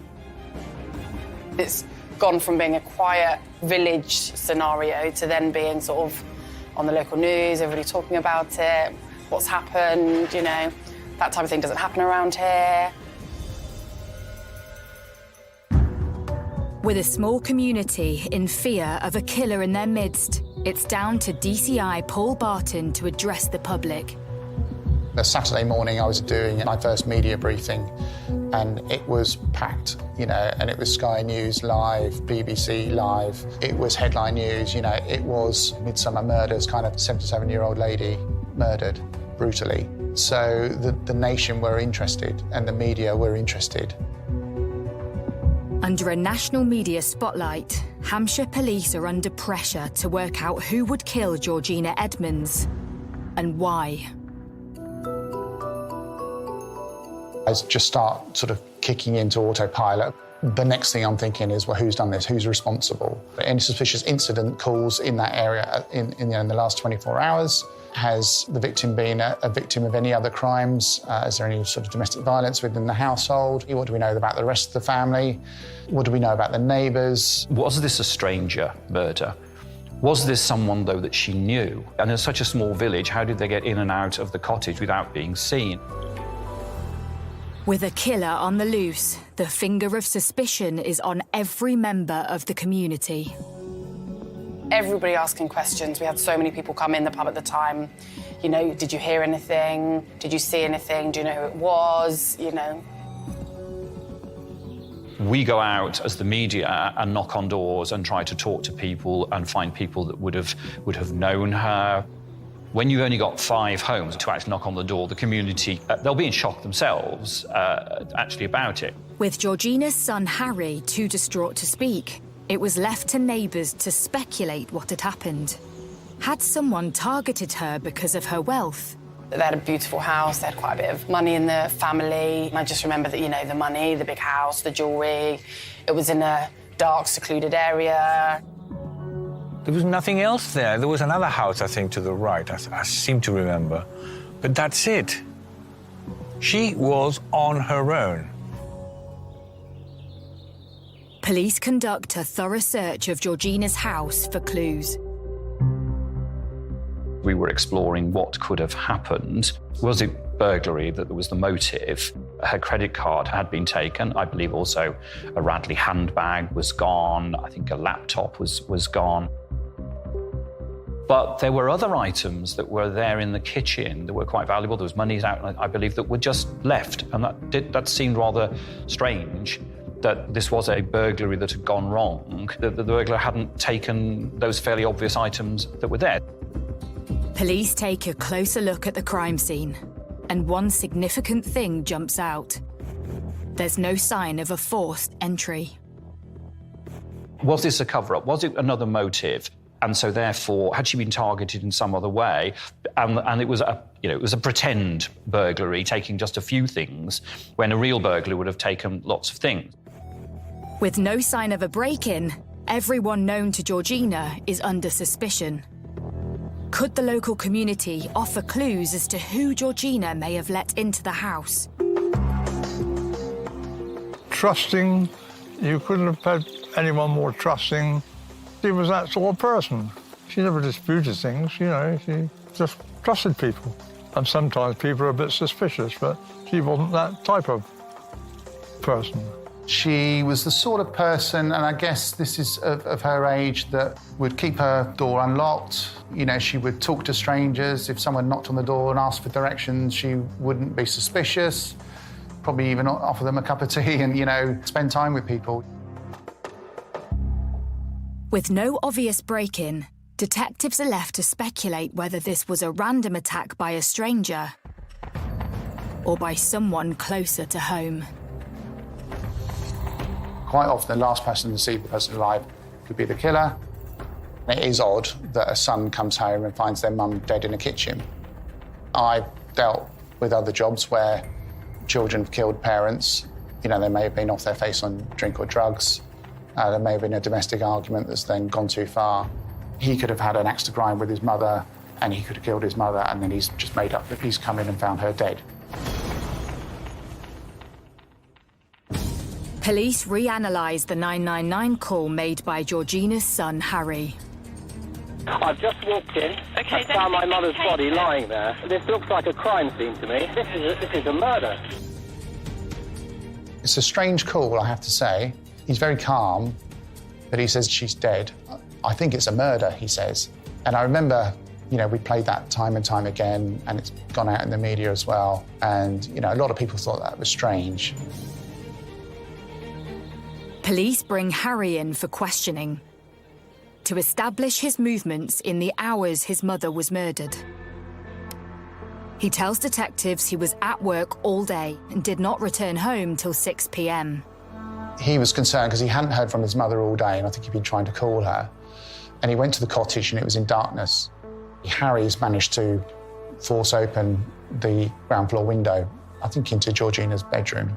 He climbs in, goes into the kitchen and finds Georgina lifeless on the floor in a pool of blood. Harry's story is quickly verified. Police are still no closer to establishing who had gained access to Georgina's home. So they release CCTV footage of Georgina the day before her death, which shows her holding a handbag, which is now missing, and urge the public for help. To be honest, most people were pretty appalled anyway. just the fact that an old lady had been murdered without knowing the detail.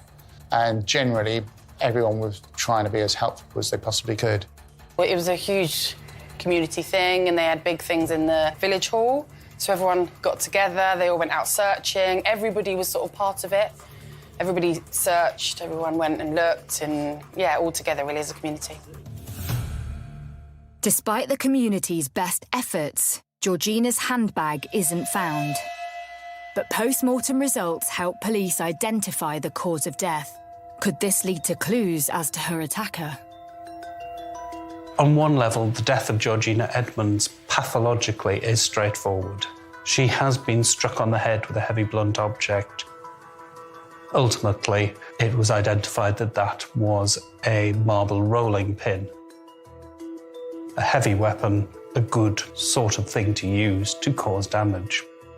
But on top of that, you then have the incised wounds, the cuts to the body, inflicted with a degree of deliberation. And you don't really have defensive type injuries. One conclusion that could reasonably be drawn is that if they're not in a place where they are likely to kill you, that they are an act of torture. There is an attempt to distress somebody and extract information. Police now believe Georgina was tortured before she died. It was horrific. Terrible. And as more details came out about what the guy had done to her, apparently tortured her, I mean, it got worse and worse. Eventually, it emerged just the horrible scale of the injuries to Georgina that were allied to trying to find out her PIN number for her credit card. We established about 5 hours after discovering her body that somebody had attempted to use that cash point card at a local ATM. And we feel that they were trying to get the PIN number out of Georgina. Police trace CCTV from that local Tesco ATM in nearby Eastleigh, only half a mile away from the murder scene, and see someone attempting to take money out. They attempted to use the machine a couple of times. I think it swallowed up the card and off it went. So we didn't have a facial image of the person using the ATM machine, but we were confident to say it was a man. And in particular, the user of the ATM machine was wearing a thick fluorescent jacket with a hood up. And the person that approached that clearly knew that that camera was there because they took all reasonable steps to avoid being seen, keeping their head down, keeping the hood up, etc.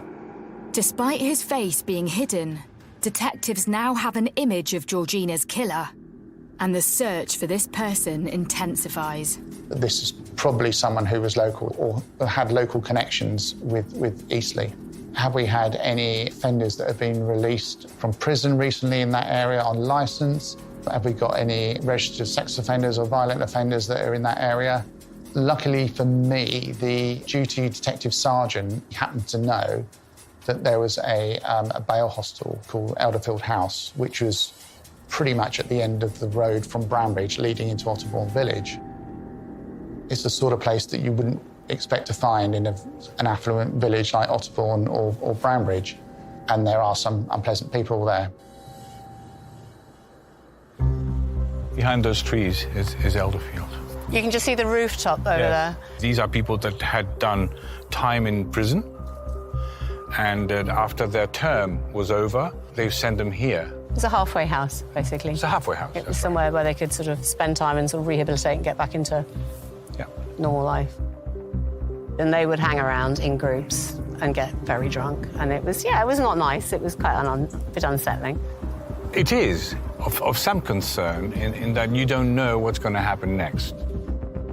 You would often get some of them escape, or they would then get out and they aren't supposed to be out. Danger, I guess it was described as.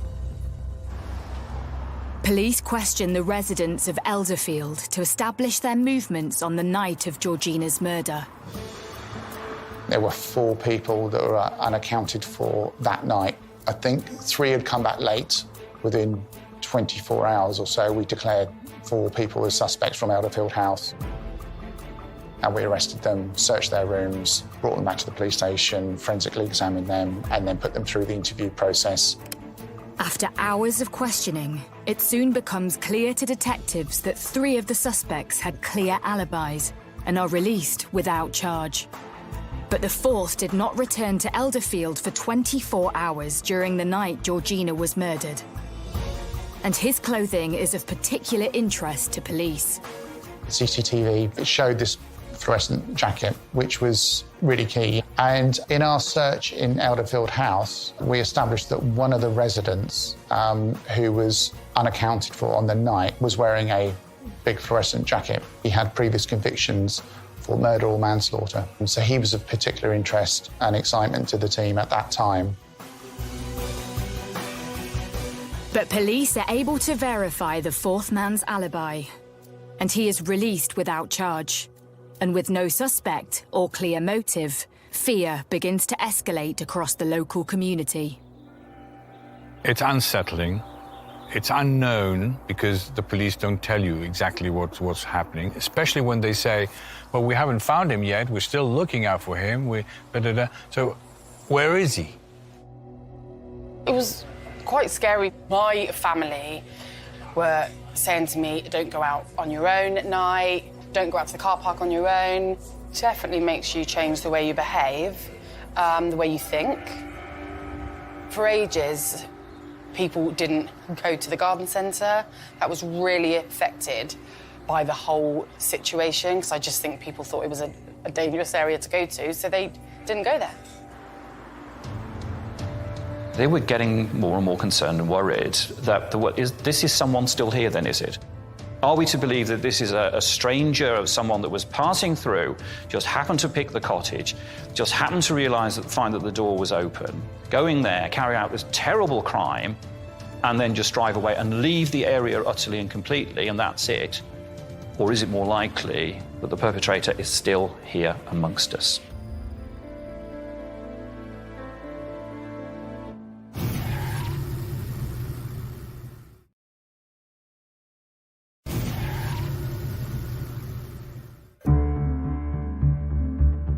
It's been 1 month since much-loved grandma, Georgina Edmonds, was found murdered in her home in Brambridge, and police are yet to charge anyone for the heinous crime. It was in the media daily, you know, any newspaper stat you saw it was on the news, it was on the radio. We had boards up everywhere, and if you lived in the area as well, you couldn't miss it. Everyone knew what was going on. I think at the time there was an urgency to get this one done, to get it sorted. The only sighting detectives have is by a Tesco ATM machine in nearby Eastleigh. And so the investigation to find this man spotted on CCTV escalates. We knew that Georgina's card had been attempted to be used. Then obviously that, for me, becomes an area of concentration for house to house. So we had police patrols in the area, certainly at the Tesco Express. We wanted to capture anyone that was there at the material time. So we obviously pulled the CCTV from the petrol station itself. We could read all the registration numbers of the cars coming in. And then we had the obvious houses sort of adjacent to Tesco Express and then right opposite. And so I decided that we would focus house to house in that area as well, knocking on doors. Again, good old-fashioned detective work. And it isn't long before one address catches police attention. There was a raid on a house that wasn't far from where the cash point had been, where the person in the frame had been using the debit card. There was a particular address not a million miles away from the ATM machine where a man lived up until the point of around about the 11th of January and then disappeared. The inquiries that we did identified that he was Polish and had gone back to Poland. And he may have also had some previous convictions, so I sent a team out to Poland. Suddenly, the news story goes international. We had reports that the police had actually gone out to Poland to carry out inquiries. There was a lot of media interest in this particular case, and then the media were descending on us, and they would put 2 and 2 together and come up with murderer fled to Poland and all this. You know, got the community kind of excited, if you like, because they were thinking, oh, great, they finally caught that person. Police question the Polish man regarding his movements on the night Georgina was murdered. Have they finally found their killer? He was alibied, and also I think through DNA as well, we were able to eliminate him from the inquiry. With the Polish man in the clear, Hampshire police are back in the UK and back to square one. So they release a clearer version of the CCTV footage to the public and suspect the person is a male aged between 16 and 60 with an estimated height of 5'11". The hunt for this man accelerates to new levels. We wanted DNA swabs from males matching that description to come forward. Our view was, if you've got nothing to hide, come forward. You can't force people to do that kind of thing. But what this did, of course, was to add to the suspicion in the community. But they would have come forward because feeling, well, if I don't, then suspicion's going to fall on me. I must admit that, in my experience, I've never come across a mass DNA appeal anywhere that I've worked before. It was certainly turning into something that's, well, a modern-day thriller. More than 2,000 local men have their DNA swabbed, but there are no immediate results, and the case goes cold.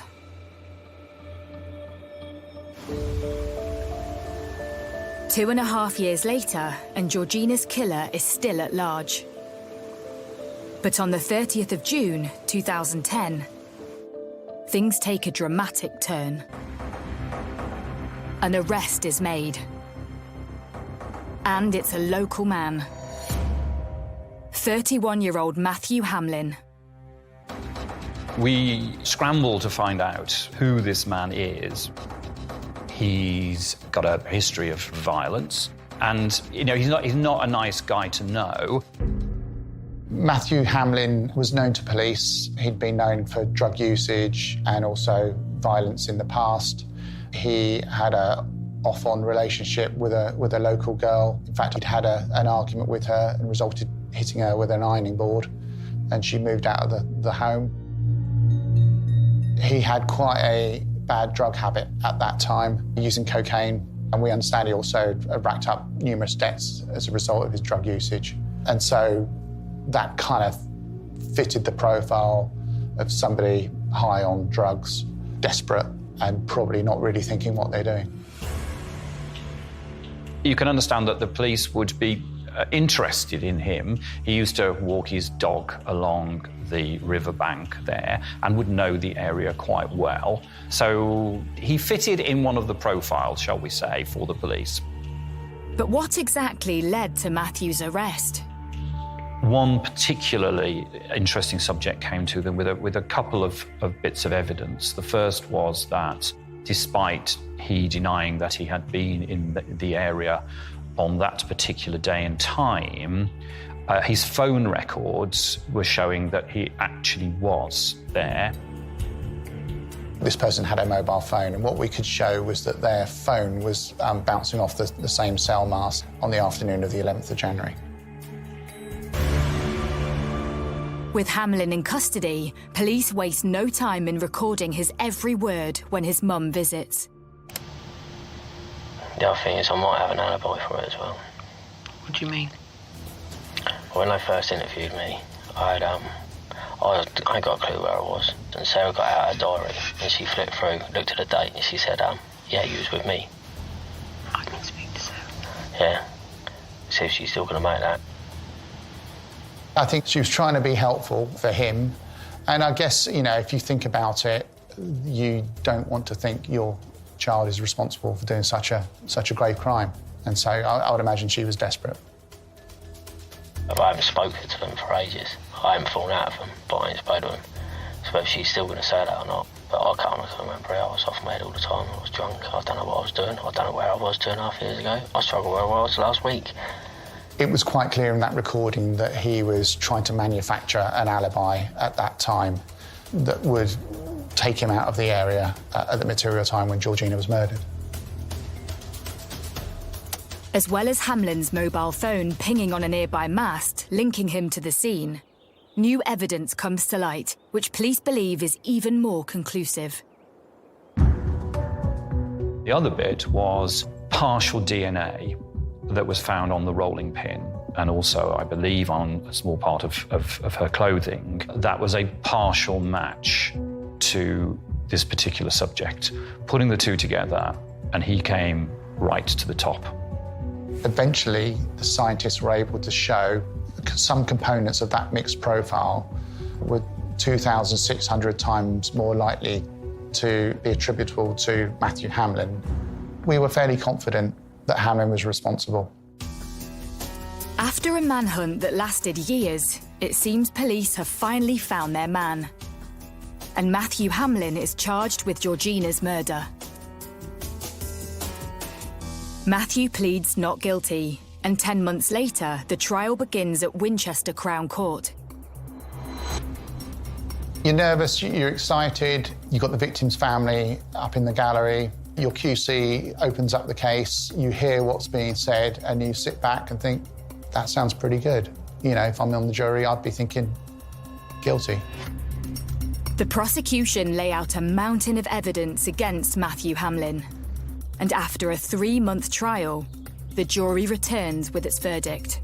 When the call came through, I remember the news desk saying to me, "It's not guilty." At that moment, it was one of those moments in the newsroom where you get that stunned silence.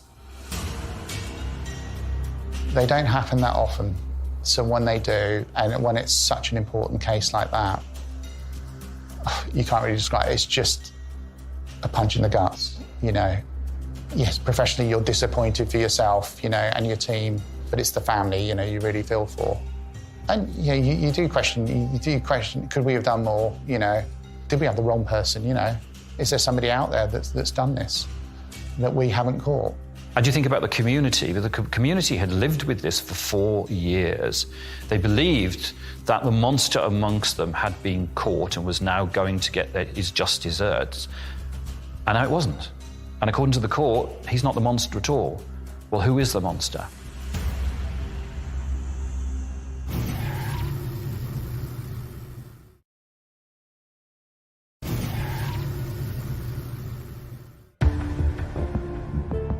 Despite a 2.5-year manhunt and becoming Hampshire Constabulary's most expansive investigation, Matthew Hamlin has been acquitted of Georgina Edmonds' murder, leaving her family, the community and the police feeling devastated and in shock. Well, we're back now to square one. The mystery continues. The courts have cleared him. So who is it? Is it my neighbour? Is it my friend? Is it someone in my family? Is it someone I work with? You always have to be open-minded, and you have to accept that actually Hamlin didn't do it and there is someone else out there.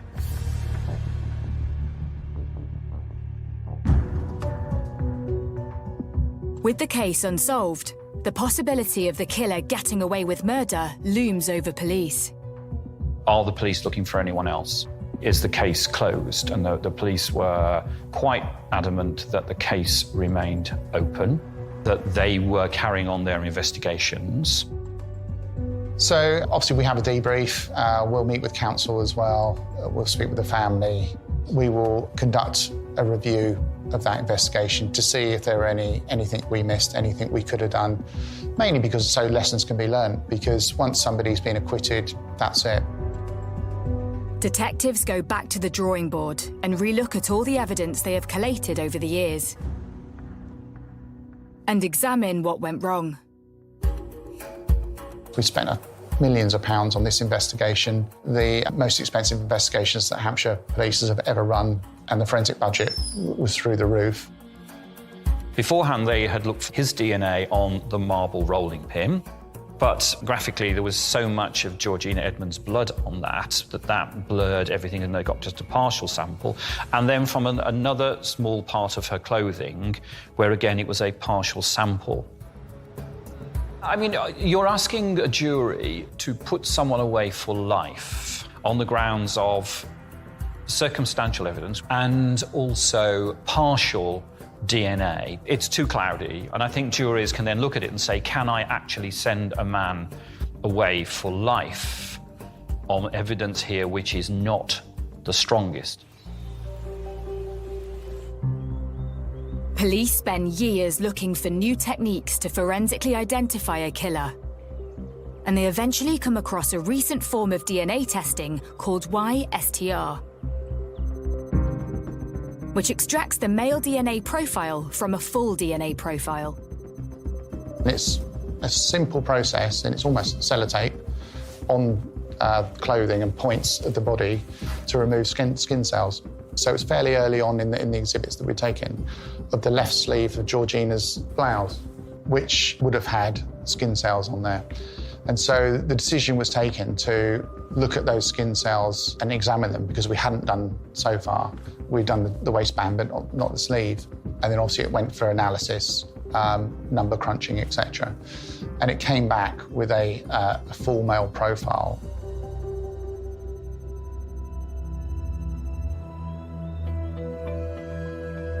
On Thursday, 30th of October 2014, police make an announcement. They have arrested and charged a suspect for the murder of Georgina Edmonds. As a new trial looms, people want to know, who is in the frame? None other than Matthew Hamlin. This is incredible. They're going to put him back on trial. It wouldn't have been allowed because double jeopardy meant you could not be tried for the same crime in this country that had only been changed a few years prior to that, which enabled this to actually happen. Despite the double jeopardy rules changing in 2003 and a new stack of DNA evidence, how did detectives manage to get Hamlin's charge over the line? It's not an easy thing to do for obvious reasons. The defence argued that it's not new evidence, you had it all along, you just chose not to examine it and find it. But actually, it's not evidence until you've actually turned it into evidence. And that was the ruling of Sir Brian Levison, who heard at the Court of Appeal, who then quashed the acquittal, and we were able to then go for a retrial. January 2016, exactly 8 years after Georgina's murder, the second trial of Matthew Hamlin begins at Winchester Crown Court. The prosecution lay out all their evidence once again, including their new secret weapon, the YSTR DNA technique. We were hoping for a better outcome this time. It's 1 in 26 million, that DNA, that it's not him. And when you describe that, you know, there's 26 million to 1 is this person, I think it was a fairly easy decision for the jury to make. Layered on top of that was, obviously, he was a local person, violent background, and obviously the phone was bouncing off the mast at the time. Despite presenting their new evidence in court, there are many in the community who are unconvinced that Matthew Hamlin is the killer. At the time of the second trial, Matthew is a changed man, leaving behind his days of drug-taking, working full-time as an electrician and raising his family. And after a grueling 6-week trial, the jury retires to consider the verdict. When you do get to court and the prosecution and the defence have had their say and the judge has summed up, you still get a bit nervous, even though you just know in your heart of hearts that it's a really, really strong case. So we can't speculate, we can't talk to people about, well, you know, what do you think this time? Do you think he's going to get off a second time? On the 23rd of February 2016, the jury return with a verdict. 8 years after Georgina Edmonds, aged 77 years, was found dead at her home in Banbridge, Matthew Hamlin has today been found guilty of her brutal murder. It was just a sense of relief and just great work, and so many people, bear in mind this investigation had gone on for years really, and so many people have got involved in that investigation. But it was just such a nice feeling. Throughout this entire investigation, we have been absolutely determined to prove beyond reasonable doubt who committed this horrific crime. After the discovery of new evidence and presenting it to the Court of Appeal, we were able to try Matthew Hamlin again for the murder of Georgina Edmonds. The whole prosecution team were determined to find justice for Georgina, and today that has been achieved. Being stood there, listening to Harry address the media and just say some really nice words about me and my colleagues and Hampshire Police and all the work that we've done to get justice for for the family. So yeah, just a great feeling. The entire team of police officers, police staff, prosecution barristers, forensic scientists and colleagues from the Crown Prosecution Service have been absolutely dedicated to putting together the best possible case that could be put before the court and the jury. Every moment has been worth it to see justice finally served and the killer of Georgina Edmonds behind bars. Thank you. With Matthew Hamlin finally behind bars, the question that still puzzles the community is why would he want to end the life of Georgina Edmonds so brutally, torturing her before battering her to death? Who can say, and it's difficult for me to speculate. Well, we know now from the court case, although he's never admitted it, that he was short of money, that he had walked along the riverbank and he had found his way in the cottage, whether that was just by pure chance, whether he had seen her walking her dogs and had known that she was gone there and she was a vulnerable old lady. Sadly, whether he would have known or not that the door was left open when he went in. He had tortured her to reveal the number for her debit card by stabbing her something like 27 times and then just leave her there, tie her up or something like that. But then it all got, who knows what it is. But I think what we can tell is that he is a pretty evil, nasty guy who will spend 30 years in prison. And after 8 long years of fear, can normal life return for the local community? It's so close to reality for us here that, you know, it's traumatic for all of us in the village. They're vulnerable too. They're so trusting. I know we all felt very, very sorry for her. Yeah, very sorry.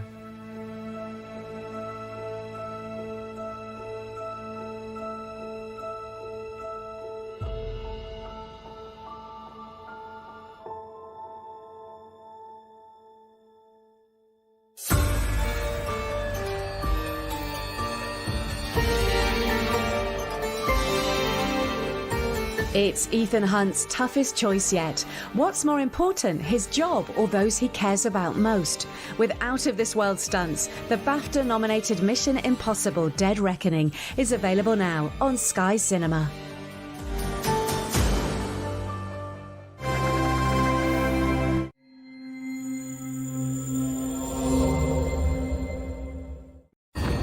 She was a very popular student. She'd more or less completed that morning her final A-level exam. She had just vanished. It was a huge shock for everyone around here. It's not something you expect in your village, is it? You know, it just doesn't happen. I remember being woken up by the police helicopters. The police helicopter picked up a person running away. You cannot expect what had happened to her had actually happened. This was every young parent's nightmare. The anguish of where is she? What's happened to her? Police!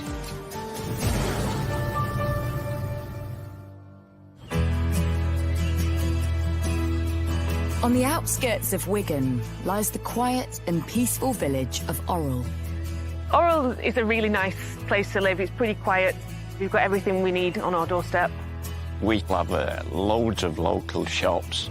We have butchers, newsagents, coffee shops, craft shops. So we are very lucky around here.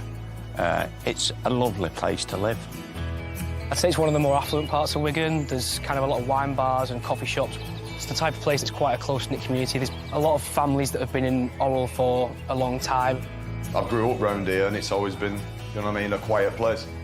It's a lot of older people and you've got the style of people what still, so recently, still tip the cap. You know what I mean? It's like an old-fashioned area. Everybody knows everybody. Most people have lived here all their lives because really there's no reason to move away. The parkland on the edge of the village has long been a draw for locals. Orrell Water Park's a little local recreation spot. Come on, doggy. You get a lot of dog walkers coming here. A lot of people come just to kind of stretch their legs, walk the dog and get a little bit of fresh air. I come here every day.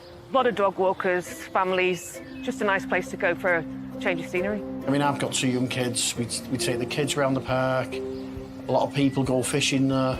There's always students around here in the lunchtime or the breaks. If the weather's nice, they come and sit on the benches. You follow the path up there. It can take you up to Winstanley College across the fields. With its outstanding reputation, Winstanley College attracts students from across the Northwest. Winstanley College is one of the top-rated sixth form colleges in the entire country. It draws ambitious, clever young people from across Greater Manchester, also parts of Lancashire and Merseyside. It's always top standard. I mean, when I was growing up, everybody wanted to get into Winstanley. It tends to get a lot of the kind of high achievers, and people who do well in the GCSEs will go to Winstanley because they want to get the good grades to go to good universities as well. And in 2017, 18-year-old Ellen Higginbottom was in her second year at Winstanley College. Ellen Higginbottom was a very popular student. She came from the edge of Manchester and she was studying for her A-levels. She was an only child to Michael and Kay Higginbottom. She was a talented musician. She enjoyed listening to and performing music, and she also had a notable love of equestrian and horses.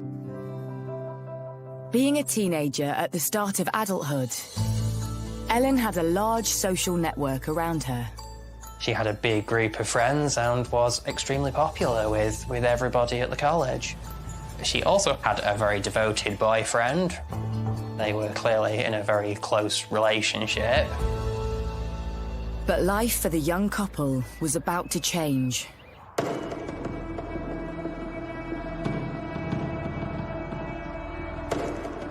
was a very pleasant summer's afternoon.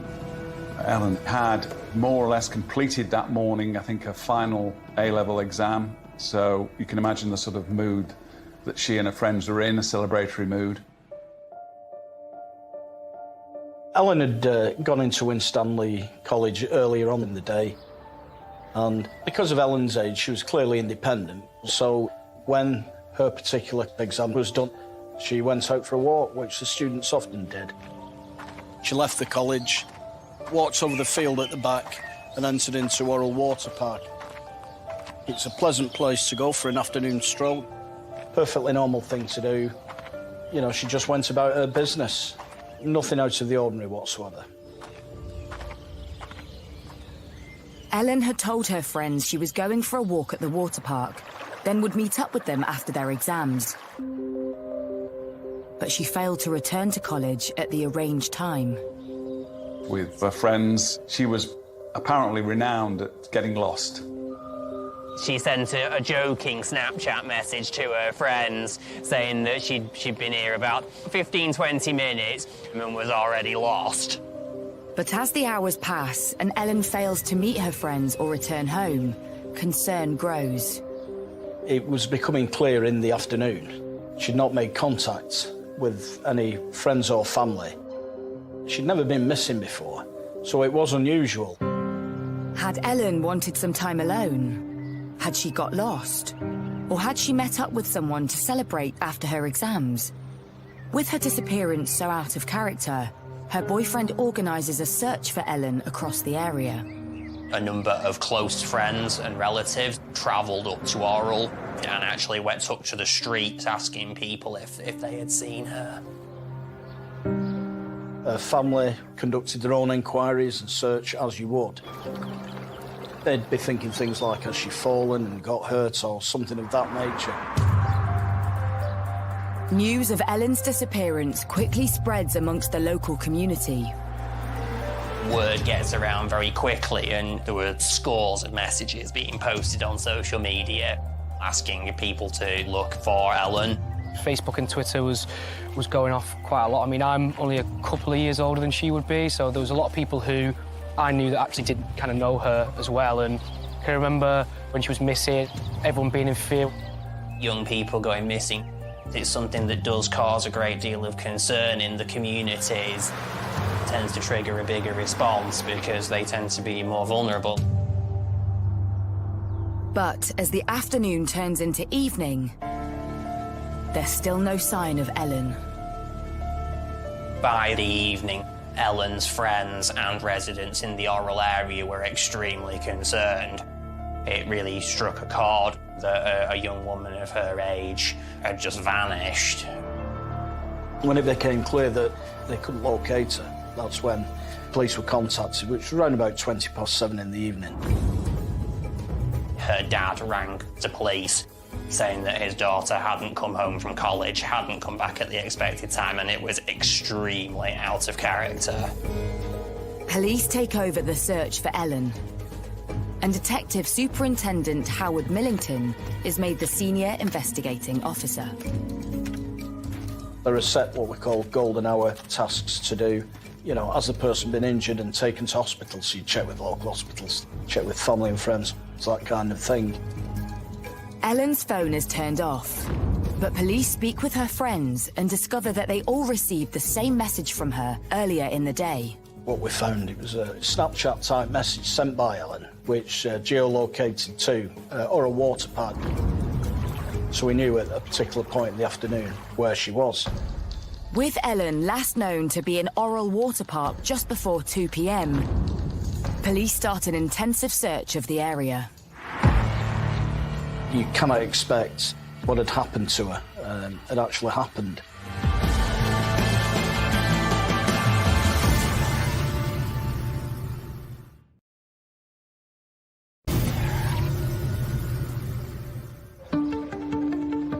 In the peaceful village of Orrell, concern is rising for the welfare of 18-year-old student Ellen Higginbottom after she seems to have vanished into thin air. It would appear from messages retrieved from her friends' phones that she'd arranged to meet up with some of her friends in a post-exam, you know, letting hair down type of afternoon. The college student had gone for a walk after finishing her final exam and was due to meet up with friends to celebrate. But she never turned up, and her phone is switched off. Local reporter Andrew Knoll finds himself at the centre of a developing story. We do report on missing people fairly regularly. It's something that people are very keen to share and engage with. On the Friday evening, I remember a lot of people messaging on those, expressing concern about what was happening with Ellen, asking me for information, asking me what I'd heard about it, what the police had said about it. As the night draws in, there is still no sign of Ellen. Her worried family desperately cling on for hope. This was every young parent's nightmare, the anguish of where is she, what's happened to her. You think that your child has, you know, worked hard, got through the exam period, fully entitled to go off and let their hair down on a summer's afternoon. And, you know, the anxiety of sitting exams that all parents and all students feel is as nothing compared to what poor Ellen's parents will then have gone through. Ellen had been at Orrell Water Park at 2 p.m. So police focused their attention on the surrounding area. Detective Superintendent Howard Millington oversaw the investigation. So clearly the inquiries did focus on searching the area around Orrell Water Park. Although you've got to focus on where you think that person may be. It's important as a detective to keep an open mind so we don't get what we call confirmation bias creeping in and start to focus on the wrong things. As night falls, police swarm the village and parklands in a desperate attempt to find Ellen. On that Friday night, a huge operation swung into action to try and find Ellen. I remember there was quite a police presence in the area. There was police everywhere.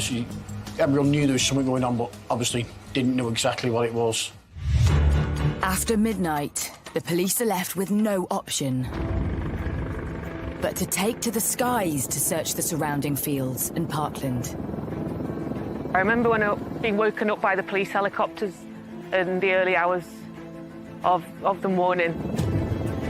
She's got thermal imaging, and very high quality resolution cameras to search for people who may be missing and at high risk. As the helicopter scans the ground below, suddenly, something shows up. The helicopter discovered a heat source. It was in a farmer's field adjacent to Orrell Water Park and some woodland. The police helicopter, it picked up a heat source of a person that was running away. Could this be Ellen? Had she become lost or hurt herself? The helicopter crew direct the officers towards the heat source. The officers came down this path and closed in. At that particular time, there was some kind of standing crop into the field, probably around about 18 inches high. The search team move into the crop field, and they quickly make a shocking find. Tragically, the body of Ellen was discovered.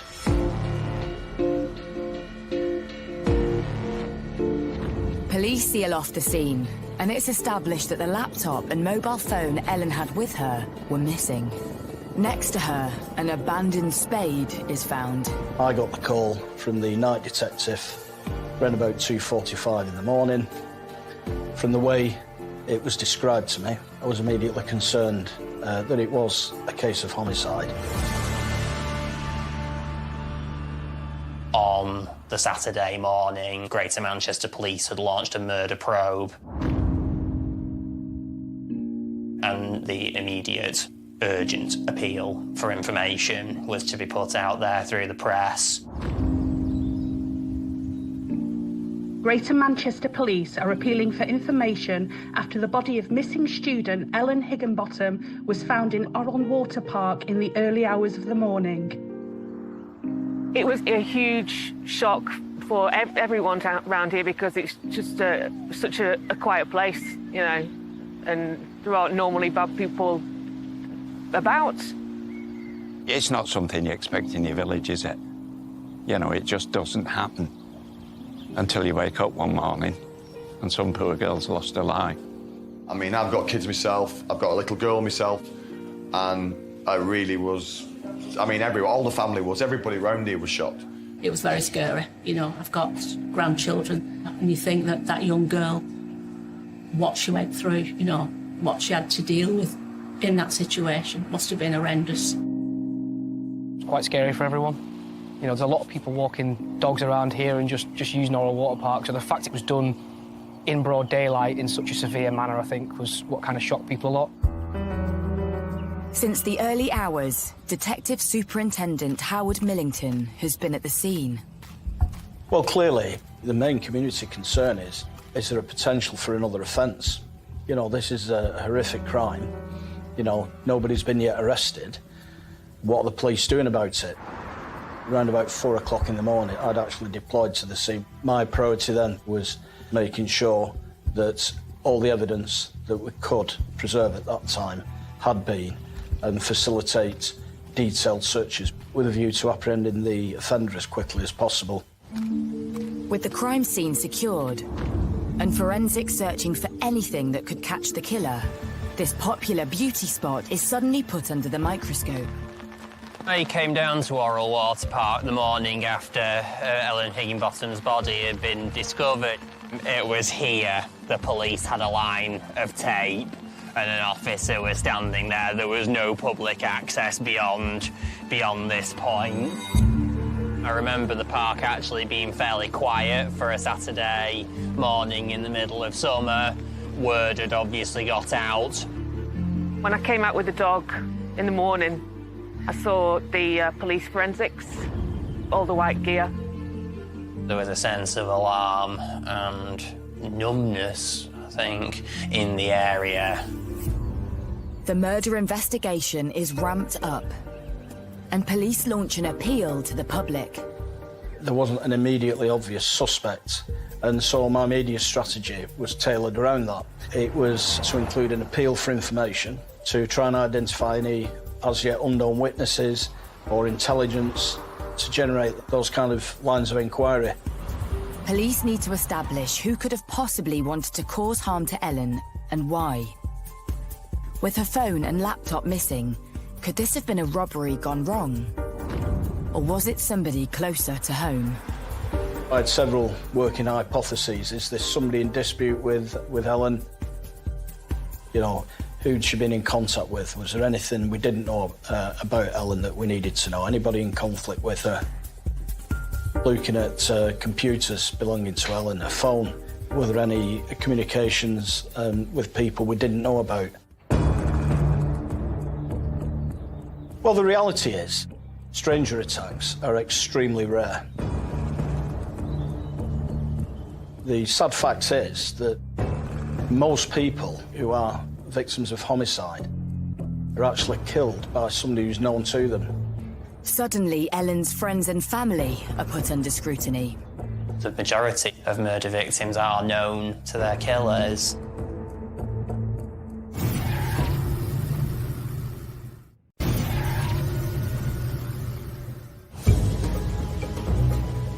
The body of 18-year-old student Ellen Higginbottom has been found 10 hours after she went missing in the Lancashire village of Orrell. Greater Manchester Police start to look closely into Ellen's life. In the wake of her body being found, immediately one of the questions is, did she know her killer?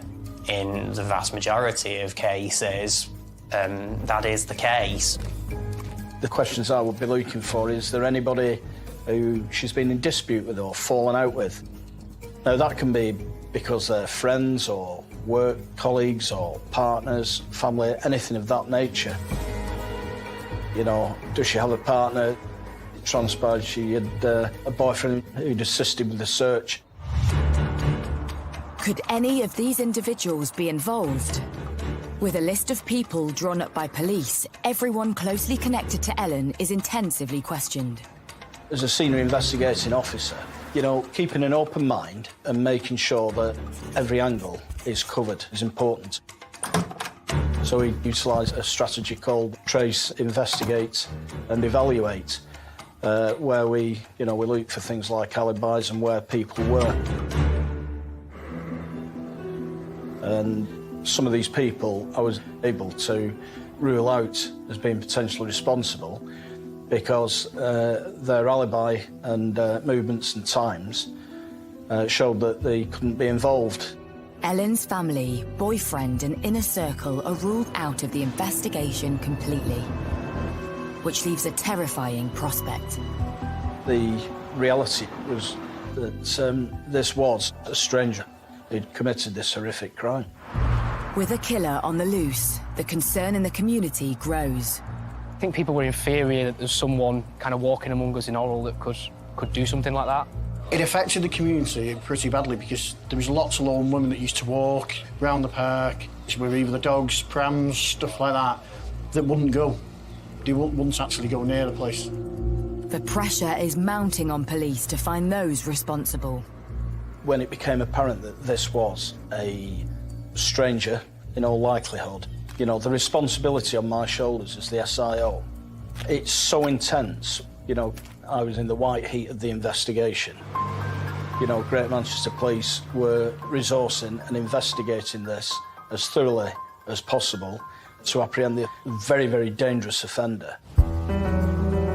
Post-mortem results arrive, which could offer clues to her attacker. The cause of Ellen's death was two quite dreadful, very deep wounds, in particular to her neck, either one of which would have been sufficient to kill her. DS Howard Millington said the severity of it and the ordeal that Ellen had gone through was unimaginable. It was a crime of very unusual severity and brutality. Forensics also arrive from the scene, and the investigation takes an even more sinister turn. But this was where Ellen was actually found. A little bit further this way, and there was a hole in the hedge. And we proved forensically once the scientists had been down. That's where the attack took place, because of some of the blood samples and other material there. And it was clear she was dragged through into the field after the attack. Ellen's clothing had been disturbed in a way that was consistent with deliberate interference with her garments. Also, she had what looked like faint ligature mark around her wrist. And there was a belt, which was around her feet, ankle area, which we confirmed with Ellen's family didn't belong to Ellen. It was clearly a gent's belt. The discovery leads police to consider a new theory. So somewhere in this particular area, in these trees, and that's where the attack took place. And my belief was that this was ultimately a sexually motivated crime. A speck of blood is picked up on the belt found at the scene, and it's sent off for DNA testing. The marks around Ellen's ankles also appear to suggest the belt was used to drag her from the attack site to the field where her body was found.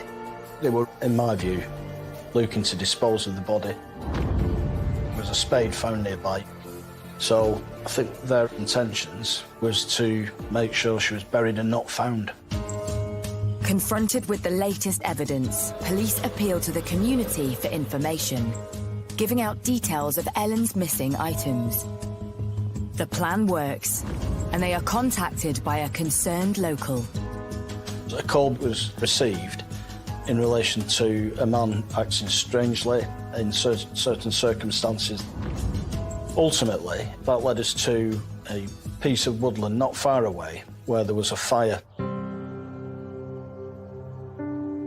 And within the fire, the officers discovered a laptop that had been burnt. Now, we did know from the liaison with Ellen's family that she had a Lenovo laptop. When the police went to the embers of the dying fire, they indeed found some of Ellen's possessions, her laptop and her keys, in what police quickly surmised was a not very effective attempt to destroy some evidence and cover traces that they'd been in possession of them. Following the discovery of Ellen's missing belongings, burnt out in woodland in nearby Billinge, the police make a breakthrough. An arrest was made. A man was in custody, being questioned on suspicion of murder. The man in question is a 47-year-old from the Billinge area. Witnesses identified him trying to set fire to items in the woods. Could this be Ellen's killer? He's taken in and questioned by police and makes a startling admission. When he was spoken to, was identified two other people who were partners and were also involved.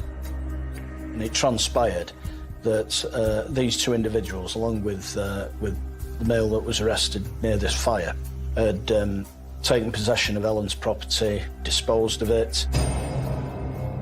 Police, they made 2 further arrests in and around the Oral area. The 2 further suspects are arrested and taken into custody. A 30-year-old man and a 31-year-old woman. They are also from the Billinge area. Who are these 3 suspects? And what is their involvement in Ellen's death? As police dig further, they find no forensic evidence linking the trio to the murder scene. But then, police receive DNA results from the belt, which changes the course of the investigation. A gent's belt that was near Ellen had both Ellen's DNA and also matched that of a man. It matched a man called Mark Buckley. Then I made the decision to declare him as a suspect and arrest him on suspicion of murder.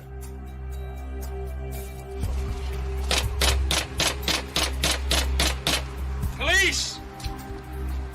You're under arrest on suspicion of murder. You do not have to say anything, but it may harm your defence if you do not mention one question, something you'll later align in court. Anything you do say may be given in evidence. Would you like to make any response to that?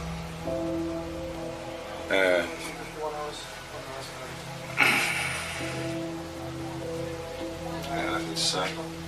Pardon? Anything to say to that? Yeah, can you let me? Yes, have you got keys on you? Or Yeah. the keys, Yeah. the keys are there, are they? Right. Okay. Well, we'll secure your property for you, don't worry about that. Police now have 4 suspects in custody. We're going to take you back to Greater Manchester now for questioning. But what is the connection between Mark Buckley and the trio who were accused of disposing of Ellen's belongings? Could Ellen's murder have been a group attack? Officers delve into Mark Buckley's background. Mark Buckley was 52 years old. He had been staying with his mother in a nearby address. He did have previous convictions, but nothing that would have particularly flagged up that he was about to go out and commit this kind of offence. He'd been arrested over an arson incident in which he'd set fire to a neighbour's car. There were a couple of other minor matters on his police record. A fray was one of them, but absolutely nothing on this sort of scale or severity.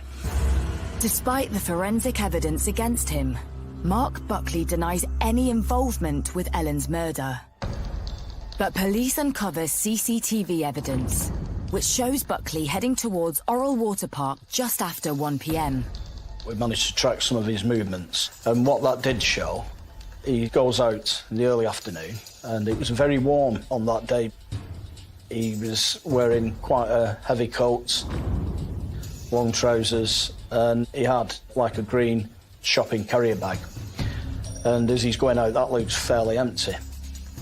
We then see from the same camera Buckley coming back sometime later. When he comes back, this bag is clearly full. He's no longer wearing his coats, he's just wearing a vest, and he's just wearing shorts.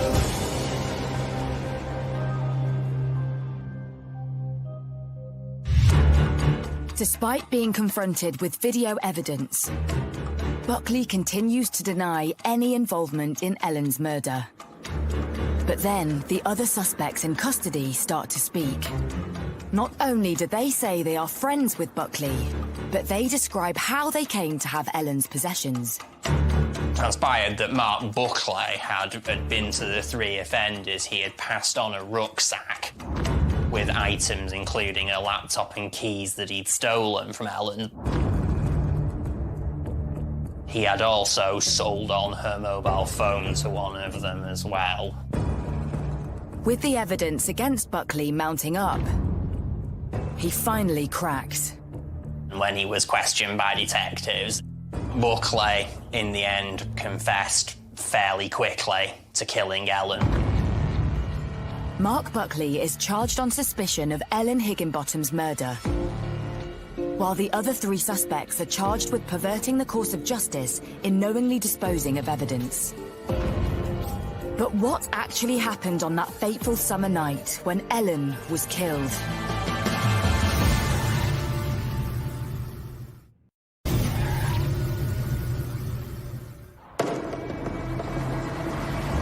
"52-year-old Mark Buckley has been charged with the murder of 18-year-old student Ellen Higginbottom, after he admitted to police that he was the man responsible." Mark Buckley did admit that he killed her. He said hello and then dragged her off the path. Didn't give any explanation, clearly didn't want to admit any sexual elements. He was fairly quickly contrite as to the killing itself, but he always maintained that there was no sexual activity or sexual motivation behind his crime. After Mark Buckley allegedly sold on items stolen from Ellen after the murder took place, attention turns to the other 3 suspects from Billinge. 2 men aged 47 and 30, and a 31-year-old woman. 3 other people were on charges related to assisting the offender or involvement in the crime. They were charged with perverting the course of justice in that they got rid of evidence and handling the stolen laptop.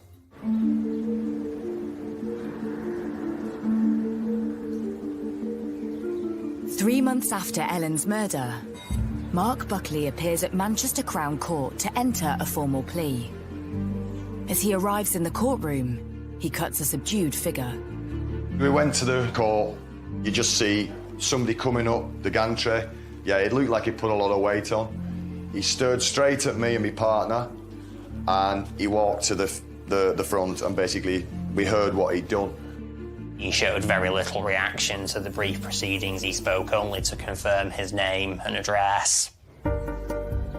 The defence said that he expressed remorse and regret to his lawyer for what he had done, but could give very little explanation of his actions or motive. Mark Buckley formally pleads guilty to the murder of Ellen Higginbottom. And when he returns to the court for sentencing, information about his past comes to light. Mark Buckley grew up round here. Most of our regulars knew him. I knew him personally. He sometimes used to come in the pub. I have known of him and known where he lived for, like, I'd say, 39 years, since I was about 10, because he used to live with his mum and his grandma next door to my nan. Mark Buckley was a bit strange, really. He was a bit of a loner. There never seemed to be that much harm in him. He, in the local area, was basically always a bit of an oddball, a bit of a loner. We'd always get stories about him, always doing something. In the local area, people were wary of him. Buckley's past criminal convictions are revealed to the courtroom. I can go back to August 2012. I got married and we was living near where Mark was living, and we'd come back the next morning to find out that he'd torched his next-door neighbour's car. I remember walking down that day, and there was a vehicle, I think it was a Land Rover, that had been fired, and it was him who did it.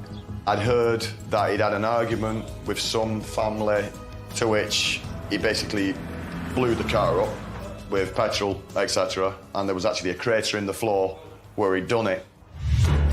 In 2012, Buckley was sentenced to 2.5 years for arson and criminal damage. After serving his time, he came back to the village of Orrell. When he actually came out of prison and he came in this pub, he was making out, when he walked through the door, like as a celebrity's come, he was still bragging about that and what he was going to do to people over that. He was still the same lad, unhinged. Feeling disturbed by his return, the local community had come together to raise their concerns with the police. People was basically scared of him coming in the area. As a result, police relocate Buckley to nearby Preston. But despite this, the court hears how he still found a way of returning to his childhood village of Orrell. I honestly believe that he was saying he was coming to see his mother, but not making out that he was staying over here. So the Preston flat, what he had, was vacated, and then he was coming here, staying with his mother for 3, 4, 5 days sometimes. A lot of people was anxious and scared about that. Tragically, the community's fear and suspicions around Buckley come into fruition on the morning of the 16th of June, 2017, when Buckley enters Orrell Water Park at 5:30 a.m. Buckley had been in the park probably from almost first light that day. Early morning dog walkers recall seeing Buckley. Mark Buckley, police discovered, had been in the area for quite some time. He had been scoping out the area on the Friday. Basically, Mark was on the prowl round the water park, and different people had come forward saying an individual was preying on young women. He approached a number of women who were walking alone and then let them go. Several hours later, Buckley returns home, but decides to revisit the park again at 1 p.m, perhaps more determined to find a victim. By chance, Ellen Higginbottom has just finished her final exam and enters the park at 2 p.m. She had no idea what would be waiting for her. On that afternoon, he selected his victim as Ellen Higginbottom when she wandered alone into the water park. She was a very petite girl. She stood 5'4". She was very slightly built. And he was able to overpower her very easily. After the murder, which we believe took place probably around 2:30 in the afternoon, it would seem that he was still in the vicinity of the park. He tried to get rid of what would have been heavily blood-stained clothing. The court hears from witnesses who saw Buckley in the park that afternoon with scratches across his body. Eyewitnesses recall him making some excuse that he was rather hot and bothered because he'd had a bit of an episode with the dog, and some of the scratches, which were probably poor Ellen's defensive actions that had caused those, he blamed on getting tangled up with the bushes in his lead and his dog. 2 hours after Ellen's murder, Buckley finally returns home wearing only shorts and a vest, while carrying a bag believed to contain his blood-stained clothing, as well as Ellen's stolen belongings. Buckley then sells the items to his friends, the trio from Billinge, claiming he found them in the park. It became clear that these people used drugs. It was a chance to make some money, and ultimately some of the money that they received for items that, they'd taken possession of was spent on drugs, and it was as simple as that, really. And later that night, as news of Ellen's disappearance was spreading through the village, Buckley returns to the scene of the crime. It would appear that Buckley decided to go back later to try to hide Ellen's body. He'd gone back with a spade, and the police were still at that stage searching for Ellen. His activities in the park registered on a heat-seeking camera that the police were deploying during their search. He was seen effectively by the police in what we believe was an attempt to make a better job at hiding poor Ellen's body in the undergrowth. The prosecution puts its theory to the court as to what lay behind Buckley's crime. When we presented the case at the Crown Court, we maintained that there was a sexual element to the crime. Mark Buckley denied and continued to deny throughout that there was any sexual motivation or activity associated with the killing. But it's revealed to the courtroom that following searches of Buckley's address, police discovered a bag. That bag was recovered from inside a bin. It was heavily blood-stained inside. And it also, in the bottom of it, was still what I can only describe as a rape kit. He was found to be in possession of condoms and lubricants and other unsavoury items in a carrier bag he had with him. So we left the court in no doubt that this was sexually linked, although there was no charge of rape or indecent assault, sexual assault or anything of that nature. And the court also hears further shocking evidence from that fateful afternoon. A witness actually came forward to say they heard what sounded like a man and a woman having sex within the trees.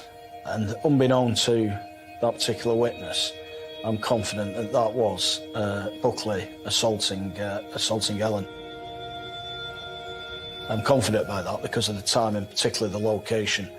The location was subsequently identified as the attack site. On the 14th of September 2017, the judge imposes his sentence and accepts there was a sexual motivation to the murder. Buckley is sentenced to life imprisonment with a minimum of 31 years behind bars. We went to the court. As he was walking down to the thing, you seen him just basically go and puff down. And I honestly don't think he's got any remorse. I think the sentence Mark got was really a bit of a disgrace. What he did was absolutely disgusting, and he should never be allowed out in the community again. After pleading guilty to perverting the course of justice, the 47-year-old man from Billinge is given a suspended 2-year sentence and ordered to do unpaid work. The couple, also from Billinge, are sentenced, with the 30-year-old man receiving 20 months behind bars, while the 31-year-old woman is given a 16-month suspended sentence.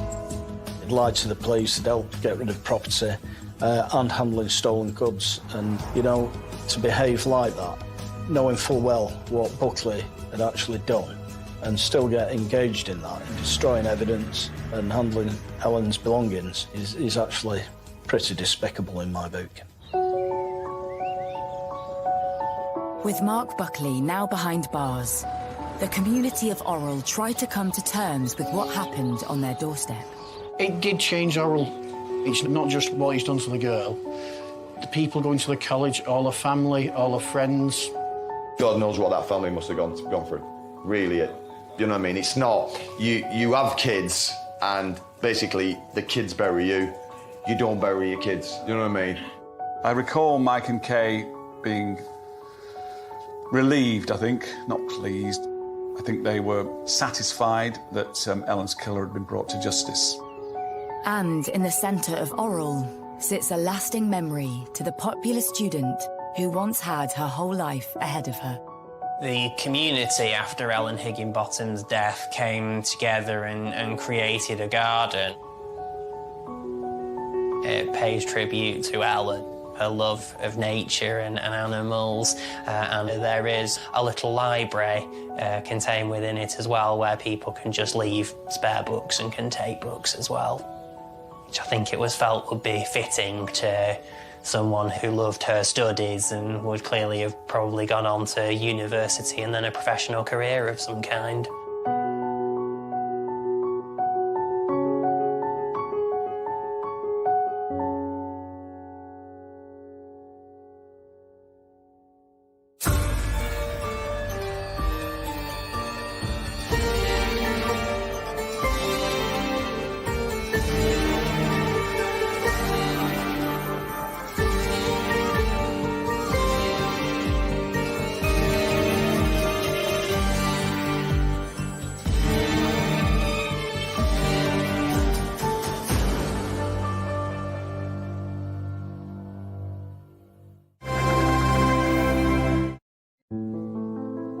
If we could identify who had made those bite marks, was it another way of identifying who had carried out the murder?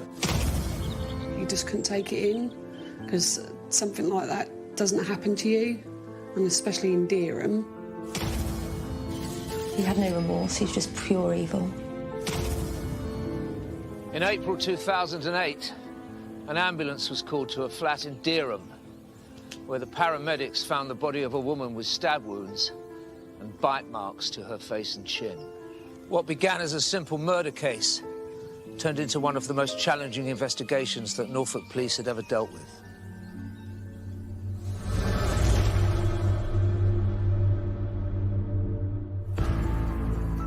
Situated halfway between Norwich and King's Lynn is the town of Dereham, home to 47-year-old mother of three, Elaine Walpole. On Tuesday, the 29th of April 2008, a friend raised the alarm after not seeing Elaine for a few days. Elaine's neighbour hadn't seen Elaine since the Saturday. They used to see each other every day, and so he was concerned that she may have fallen and had some sort of medical episode in her flat, and called an ambulance.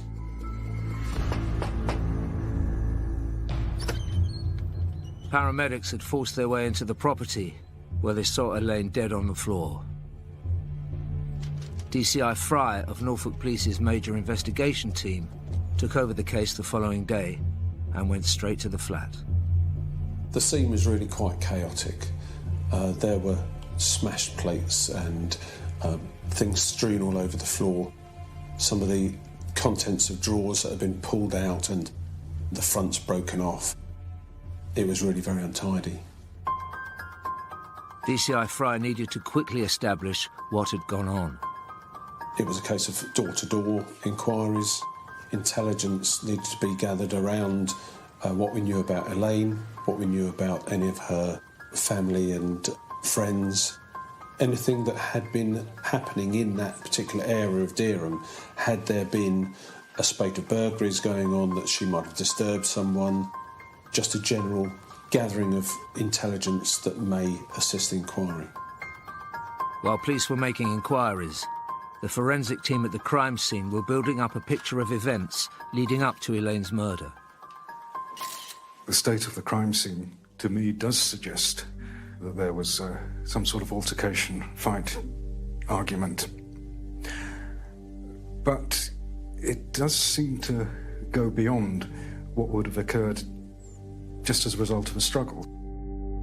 The whole thing really seems to speak of somebody who was very angry, maybe seeking to intimidate and dominate, and really maybe demonstrate power and control.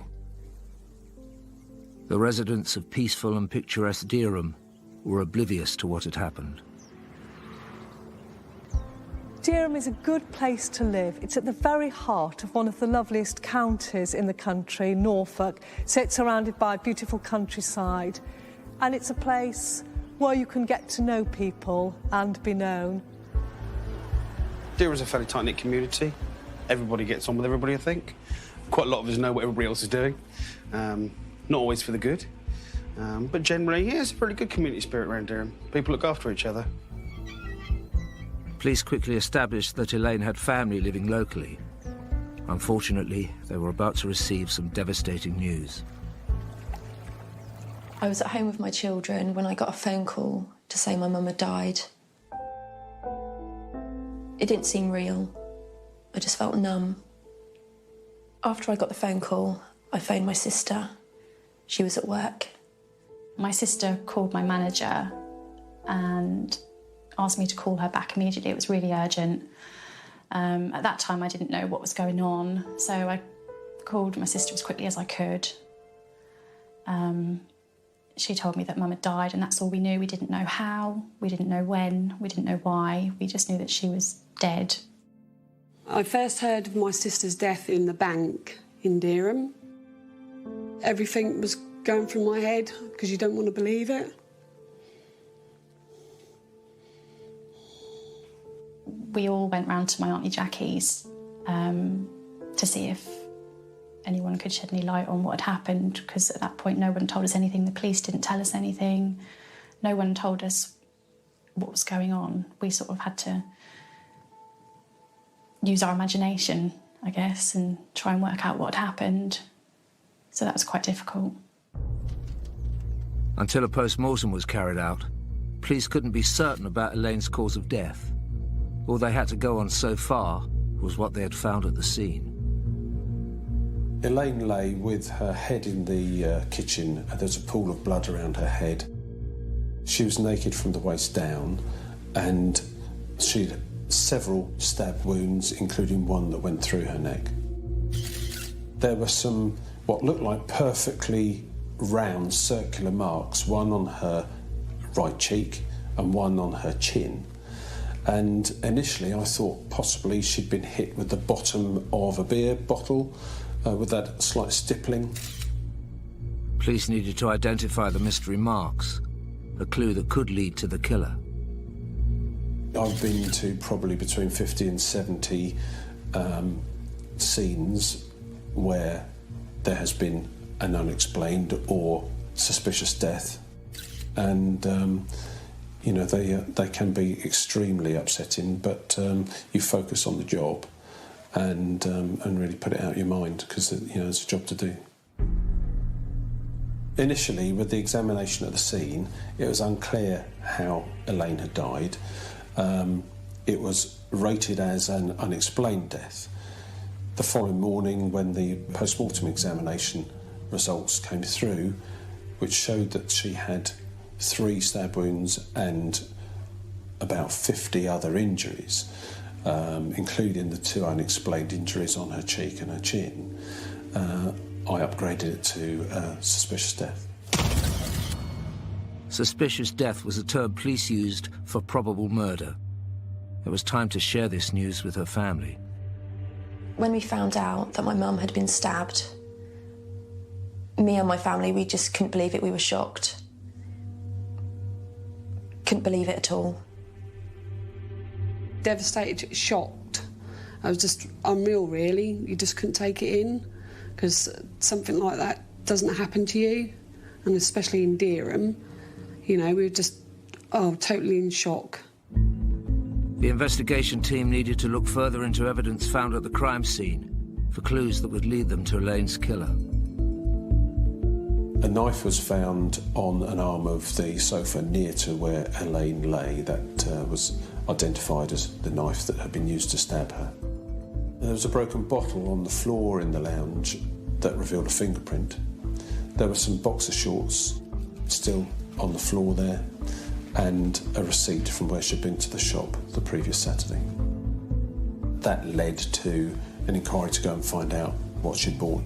And then that shop had CCTV, so we looked at securing that CCTV and looking through that to see if she was with anyone or if there was anything of value to be gained from there.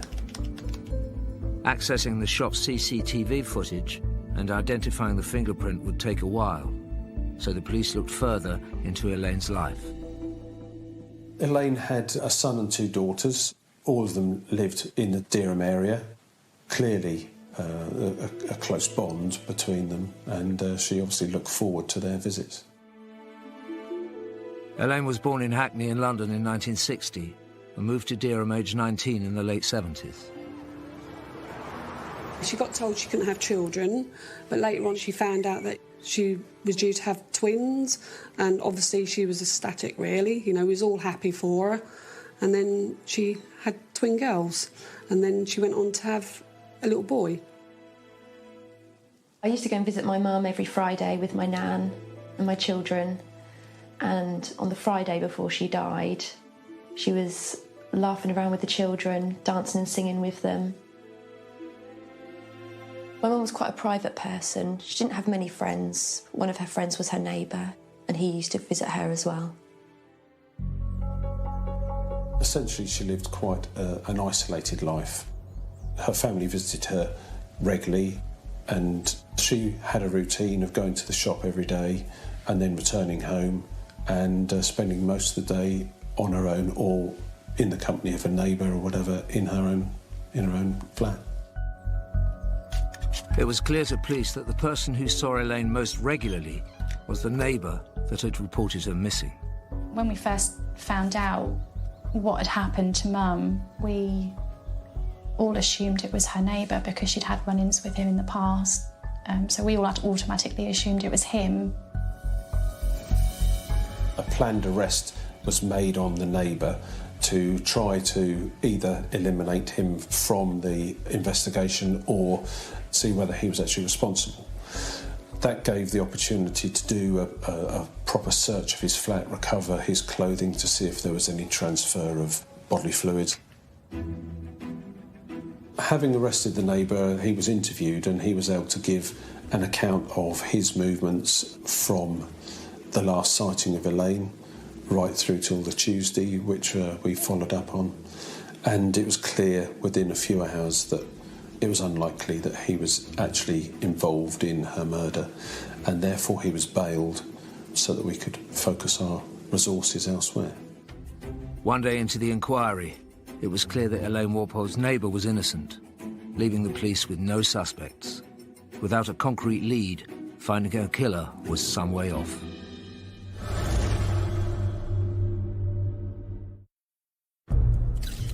Police were investigating the death of 47-year-old Elaine Walpole, found stabbed to death in her home in April 2008. They believed it was murder, and news of the crime had spread in the normally safe town of Dereham. At the time of Elaine's murder, I was running a pub just up the road, just a few minutes' walk away from the flats that she was killed in.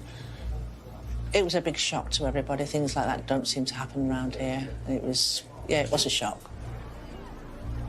Dereham is a very low crime area. There's no doubt about that. The statistics prove it. And so when something like this happens, we can't come to terms with it very easily, and there's this element of unknown and what's happened and just basic shock. That was on the news, in the paper, on the radio. Everywhere you sort of went, there was everybody talking about it, so you couldn't really keep it private. I used to hold my head down sometimes in town when I went in town, because I thought, oh, God, who's looking at me now? Because I felt like everybody was looking at you. The police were waiting on forensic tests from the crime scene. and before long, results started to filter through. After 2 days, the fingerprint from the bottle in the lounge was identified, and it was shown to be that from a young man called Juvenile Ferreira. Records stated that Juvenile Ferreira was a 16-year-old boy from the Gambia.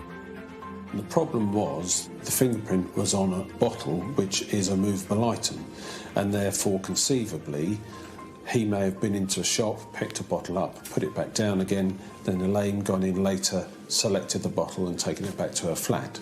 So the fact that his fingerprint was in her flat was interesting, but the fact that it was on a movable item meant that I couldn't call him a suspect at that stage.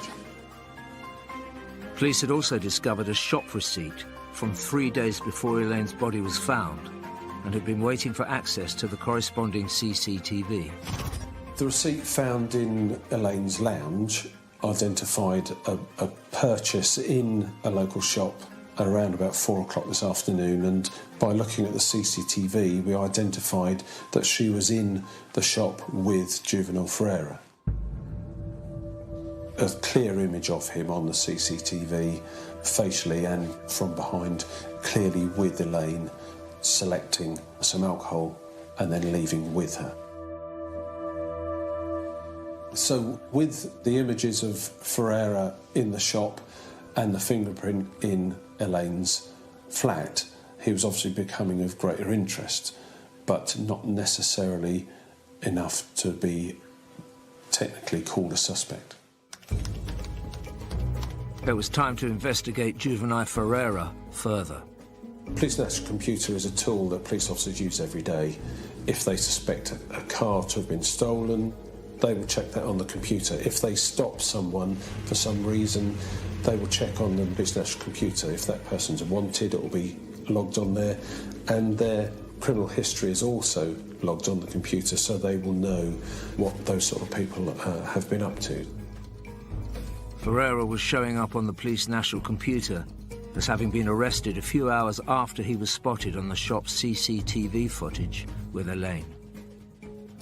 Ferreira had initially acted quite strangely in the Memorial Gardens around lunchtime on the Saturday, where there were some people taking photographs, etc., and he'd acted a little strangely towards a lady there. He'd then gone to a garage sale on the Norwich Road, somewhere between the shop where he'd been seen with Elaine and Elaine's home address, and he was at the garage sale there, and again quite upset one of the ladies there, and was asked to leave. Also around that time, it would appear that he met up with a young lad on a nearby road, asked to borrow his bicycle and rode off on it. That bicycle was found in Elaine's flat.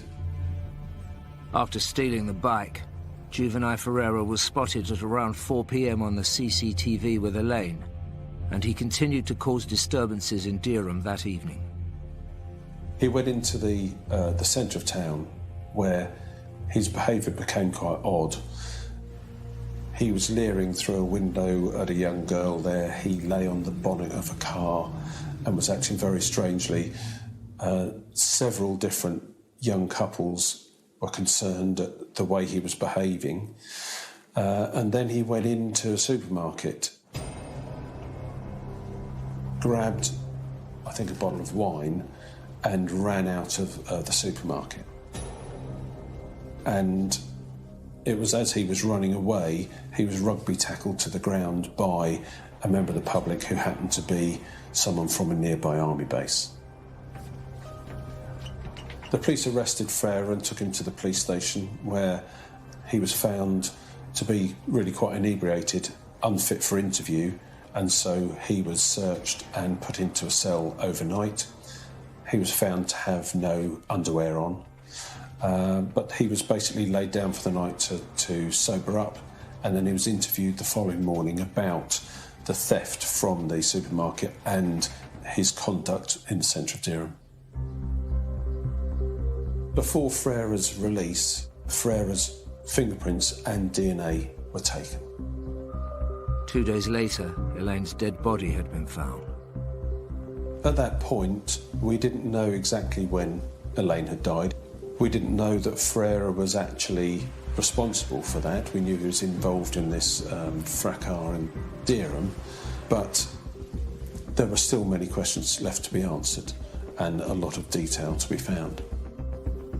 Police now knew Ferreira had been acting strangely around the time of Elaine's murder, and that he was one of the last people to have seen her alive. But they needed more concrete evidence. The next big step forward was a DNA hit.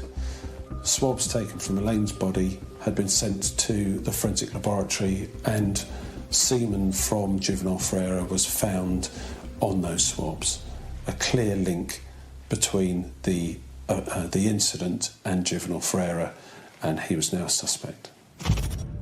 Elaine and Ferreira were from different walks of life, but the bodily fluids indicated she'd had sexual contact with this 16-year-old boy. It was the evidence the police had been waiting for.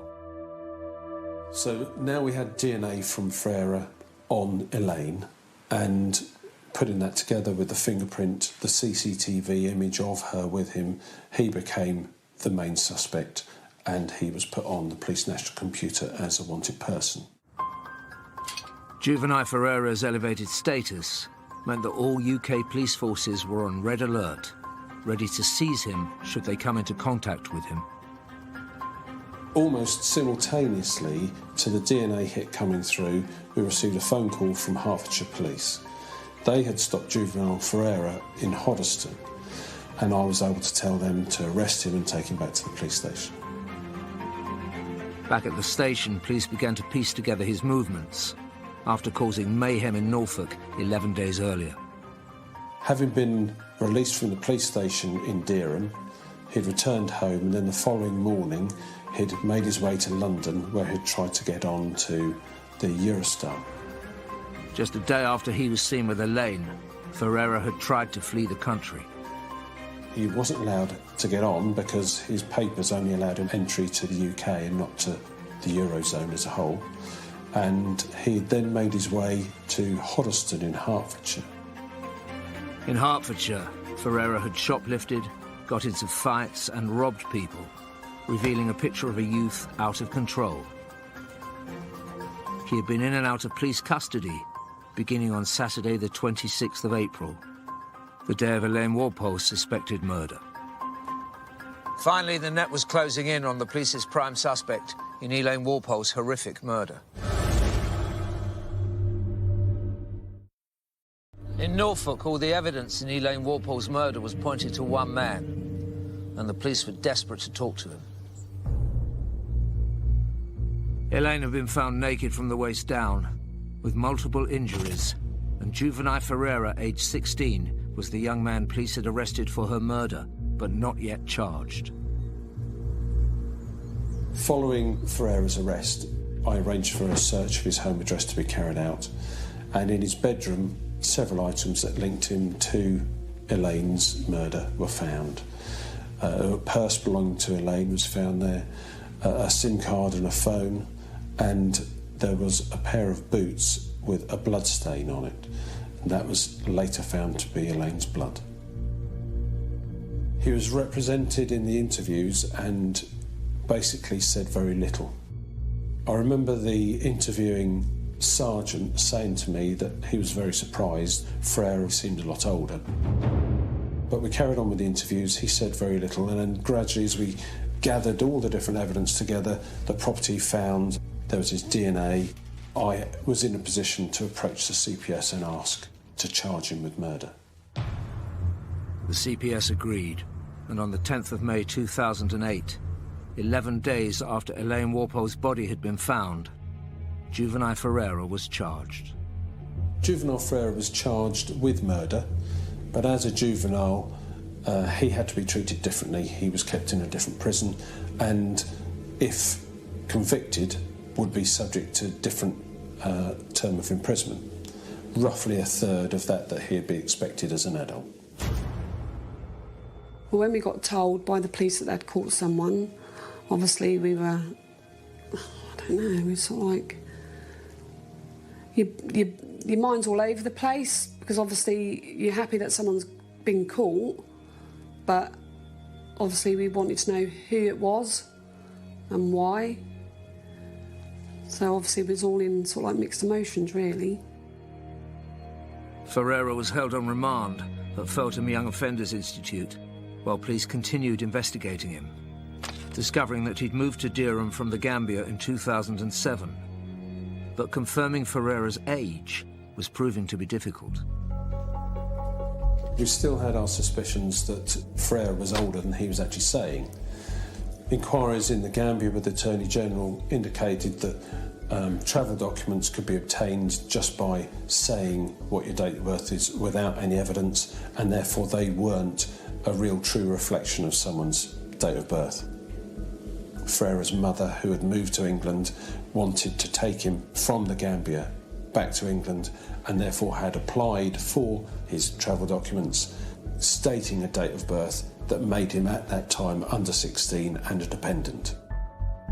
The Attorney General on my behalf made inquiries at the school where Ferreira had been and obtained his school certificate, but because he'd moved from Guinea-Bissau, where he was born, to the Gambia, we couldn't be absolutely sure when he'd started his school, and therefore that wasn't evidence of his birth and his age. Not being able to clarify Ferreira's age was a blow, but the police still had work to do in preparation for the trial, so focused on his relationship with Elaine. We wanted to know how Ferreira met Elaine, how well he knew her, and from inquiries it appeared that Ferreira was refused to purchase either alcohol or cigarettes in the shop and had gone outside and then asked Elaine to buy something for him, then returned into the shop and then walked away from the shop in the direction of her home address with her. As far as we know, that was the first time he had met Elaine. Ferreira's semen was found on Elaine's dead body, pointing to sexual contact between them. But to add sexual assault to the existing murder charge, DCI Fryer had to disprove consensual sex. Police needed to find out more about Elaine's personal life, and they returned to the family. Elaine would always tell you stuff. Even if you didn't want to know about it, she'd soon tell you about things. So, yeah, she'd definitely tell you if she had a boyfriend. I'd never heard of him. She'd never mentioned him to any of us, so we were very shocked that she would be involved with someone so young. We didn't know anything about him, or why they would even come to be acquaintances in the first place. As far as her family were concerned, Elaine wasn't in a relationship with anyone at the time of her death, let alone a random 16-year-old boy. The suggestion was upsetting, and more distressing was that they still hadn't been able to lay Elaine to rest. One thing that the family found very difficult to deal with was the delay in being able to hold Elaine's funeral. The problem is that we hold our post-mortem as soon as we can, but the defence have the right to hold their own post-mortem so that they can check the evidence that we've obtained. And therefore we have to have caught someone, charged them, and then given the defence the opportunity to carry out their own post-mortem. And in this case, the defence delayed and the post-mortem wasn't carried out for several months. Having the funeral after 4 months, it was obviously a huge weight had lifted off our shoulders that we were able to have the funeral. But we knew that the trial was coming up, so we still had that to deal with. So we were still all really anxious and worried about the outcome of the trial. Unfortunately for Elaine's family, a new development at Feltham Young Offenders Institute suggested Ferreira wasn't going down without a fight. Whilst we were preparing the case, we were contacted by the prison where Ferreira was being kept, and we were told that he had written on the wall of his cell, "I didn't kill her, she was my girlfriend, for goodness sake, I'm only a kid." This gave an indication of the defence that Ferreira may be putting forward at court, that he knew Elaine, that she was his girlfriend, and it's quite common for people to remain sort of denying the offence right through the system. Graffiti, more commonly, is a way in which individuals make a statement about themselves to the world. It's how they want to be seen. Now, that might have a tactical element in that he's trying to influence people's views of his culpability, but it could be that he's trying to convince himself, because some sexual murderers don't like admitting even to themselves what they've done.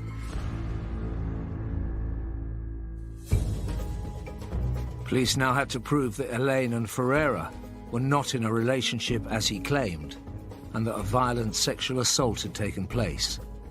They went back to the evidence from the crime scene. A big conundrum was the injury to Elaine's face, to her cheek and her chin. It looked like a circle of identical marks, if you like. Could it have been the bottom of a bottle? Could it have been a pill packet in someone's hand as they struck her on the face? What had caused those marks? So I contacted the National Injuries Database for their expert opinion. And they said to me that it's a possibility that it was bite marks. They provided me with several experts, and I decided to contact forensic odontologist Freddie Martin. It was now turning into an incredibly complex investigation for Norfolk Police, needing to call on a forensic odontologist, otherwise known as a forensic dentist, to help them out. Forensic odontology is extremely useful to police and prosecutors. On the crime side, it's not uncommon in murder cases for the perpetrator of the murder to bite their victims. And they might bite them extremely viciously as well. Sometimes they're very vicious biting. And in rape cases, for instance, it's very common to find bite marks. And by examining the bite, photographing it, taking impressions from suspects and that sort of thing, it is often possible to match up the perpetrator with the victim. I sent Freddie photographs of the injuries, and after careful consideration, he was willing to give his expert opinion that they were bite marks. This was exciting because if we could identify who had made those bite marks, it was another way of identifying who had carried out the murder, but also it helped towards boxing off any defence as to consensual sex. DCI Fry needed to prove these bite marks belonged to juvenile Ferreira, to charge him with sexual assault as well as murder. The police also needed to prove their suspicions that he was over 18. But with less than 2 weeks until the trial, the investigation team were running out of time.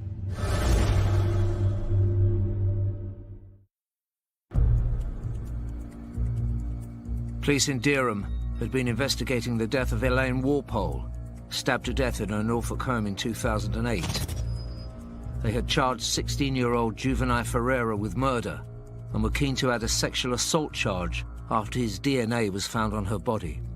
So the swabs from Elaine's body were sent as a priority, and other exhibits followed later on. As it happens, the boxer shorts that had been found there, later on, they were found to have Ferreira's DNA on.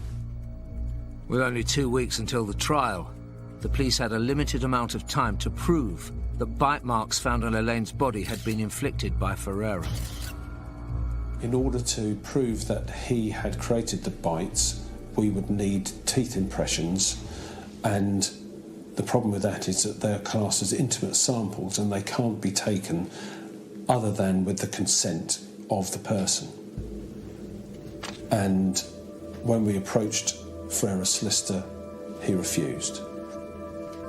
Without the dental impressions, we couldn't prove that Ferreira had caused those marks on her face.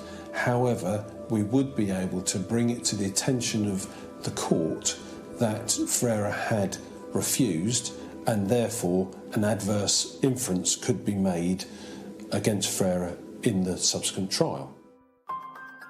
This meant the judge could tell the jury that Ferreira had refused to produce the dental impressions, knowing it might hurt his defence.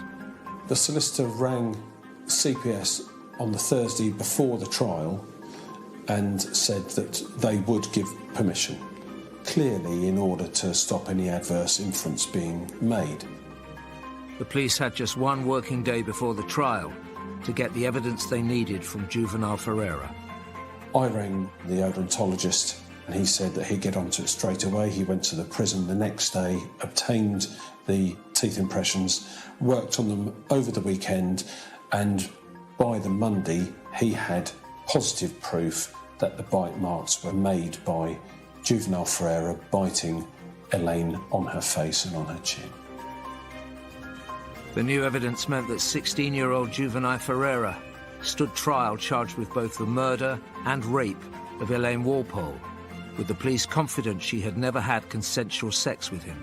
Throughout the trial, juvenile Ferreira maintained a defence that he was in a relationship with Elaine and that he had consensual sex with her and had left her alive and well on the Saturday and had no knowledge of her murder.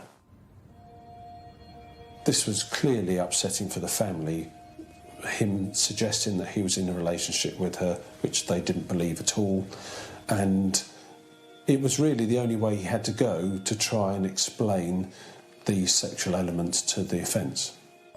We had no idea why they would be associated with each other. They seemingly come from different walks of life. Obviously, my mum was a lot older than him. We don't know why their paths would have crossed. One can only speculate, but it is possible that he experienced something like a perceived rejection, or that she wouldn't comply, maybe with sexual advances. Perhaps because of the state that he was in with the alcohol, or the emotional state he was in generally. Maybe he was just all too ready to take out his feelings on her. In his defence, Ferreira claimed that on the Sunday after his release from the police station, he'd returned to Elaine's flat and found her dead. He said that he was shocked by what he saw. He'd moved the knife, he'd got blood on his hands, and he'd washed his hands, and that somehow that's how blood from Elaine had got onto his boot. At some point he claimed that it was possibly a drug dealer that had committed the offence, again upsetting the family. And when he was challenged as to why he hadn't reported what he found to the police, he said that he'd gone to the police station but they was too scared to go inside, and so he hadn't reported it. He continued to deny biting Elaine. He continued to deny any violence towards Elaine, but he did admit stealing some of her jewellery. Having stayed silent in interviews, Ferreira was now claiming he had known Elaine was dead before the police did, but wasn't responsible for the killing. Going into court and seeing him standing there, the person that killed my mum, was horrible. I made eye contact with him and he stared me out. He had no remorse, he was just pure evil. DCI Fry felt the prosecution had a strong case against Ferreira, with CCTV, fingerprints and DNA evidence, plus the forensic dentist who took the stand. Freddie Martin was obviously a key witness, and he came along to provide the evidence that Ferreira had caused the bites on her face. And as we waited outside court, I spoke to Freddie about our problems identifying a real age for Ferreira, and I said to him, it's a pity you can't age someone by their teeth like you can a horse. And Freddie turned to me and said, well, you can. When you're trying to prove that somebody's over the age of 18, or whether they're under the age of 18, then it is the third molar tooth, the wisdom tooth, that is the one that's going to give you that essential bit of information. You would expect that tooth to start to erupt into the mouth about 16, and 3 years later you would expect the root of that tooth to be fully formed. This new information was an important breakthrough. If Ferreira had fully formed wisdom teeth, he would be at least 19 years old. But the prosecution and the defence had already given evidence, and the jury were now ready with their verdict. On the 15th of December 2008, Ferreira was found guilty by a unanimous verdict. He was convicted of the murder and rape of Elaine Walpole. When he'd been found guilty, it felt like a weight had been lifted off our shoulders, and finally my mum could have some peace.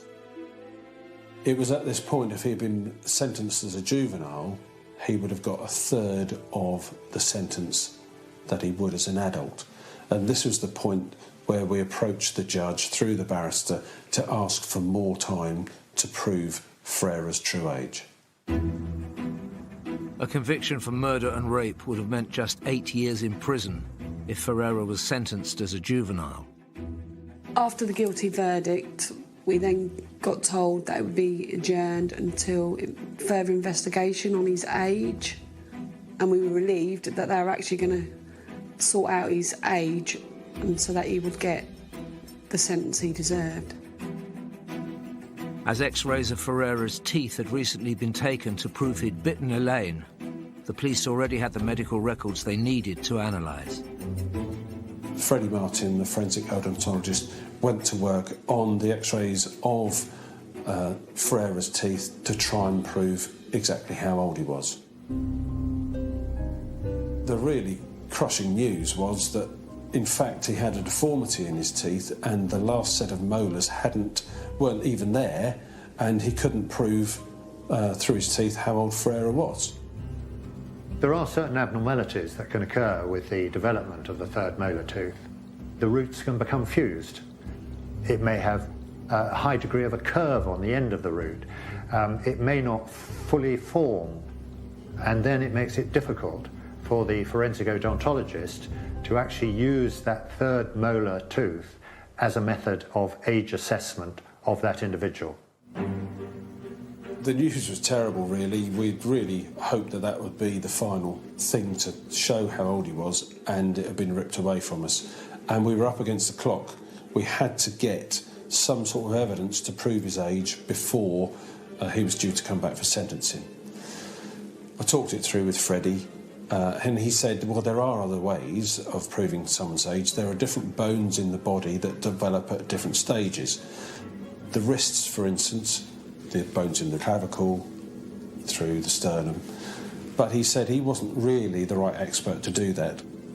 We needed our own expert, a forensic anthropologist, to give expert evidence as to Ferreira's age through his bones. There was a real problem here because it's so difficult to get someone out of prison for any reason, but to take them to hospital for x-rays is unheard of.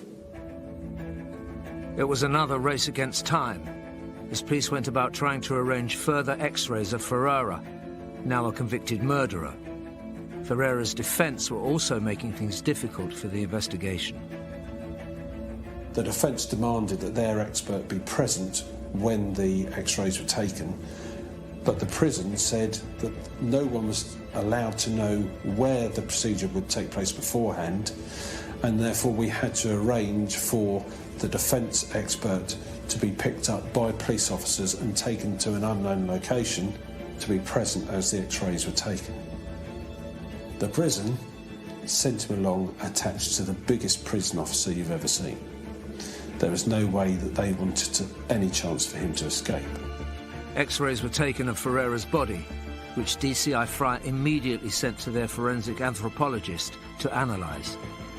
Julie Roberts was able to say, through the development of the radius of the bones within his wrist, that Ferreira was probably around 21 years old, but at the very least 19. That meant he was an adult. That meant that he would be sentenced as an adult. On the 27th of March 2009, after an 11-month investigation, juvenile Ferreira went back to court and was sentenced, as an adult, to 22 years imprisonment, roughly 3 times what he would have got as a juvenile. This was excellent news. Every time we thought that we were getting somewhere, there'd be another block put in the way, and it was a long journey, but this was the end of the road, and we were able to achieve exactly what we set out for. The police were amazing. They went above and beyond what we ever thought they would do to secure a long sentence for us. I think everyone was just relieved that after so long we'd finally gotten justice for Mum, Although it won't bring her back, we are happy with the sentencing, and we can just try and move on and obviously never forget her and what happened, but we can... It still doesn't seem real that my mum's not here anymore. It's just like a nightmare, really. You never think it's going to happen to you as a family, but it's happened to us. She's too young. She shouldn't be there. She should be here. She should be here with us. And we all have a miss her. Thanks to Norfolk Police's dedication to the pursuit of justice, Juvenile Ferreira started a full and just sentence for the murder of mother and grandmother Elaine Walpole that would keep him in jail until what the police believe will be well into his 40s. Beware the shadows. Who knows what danger lurks?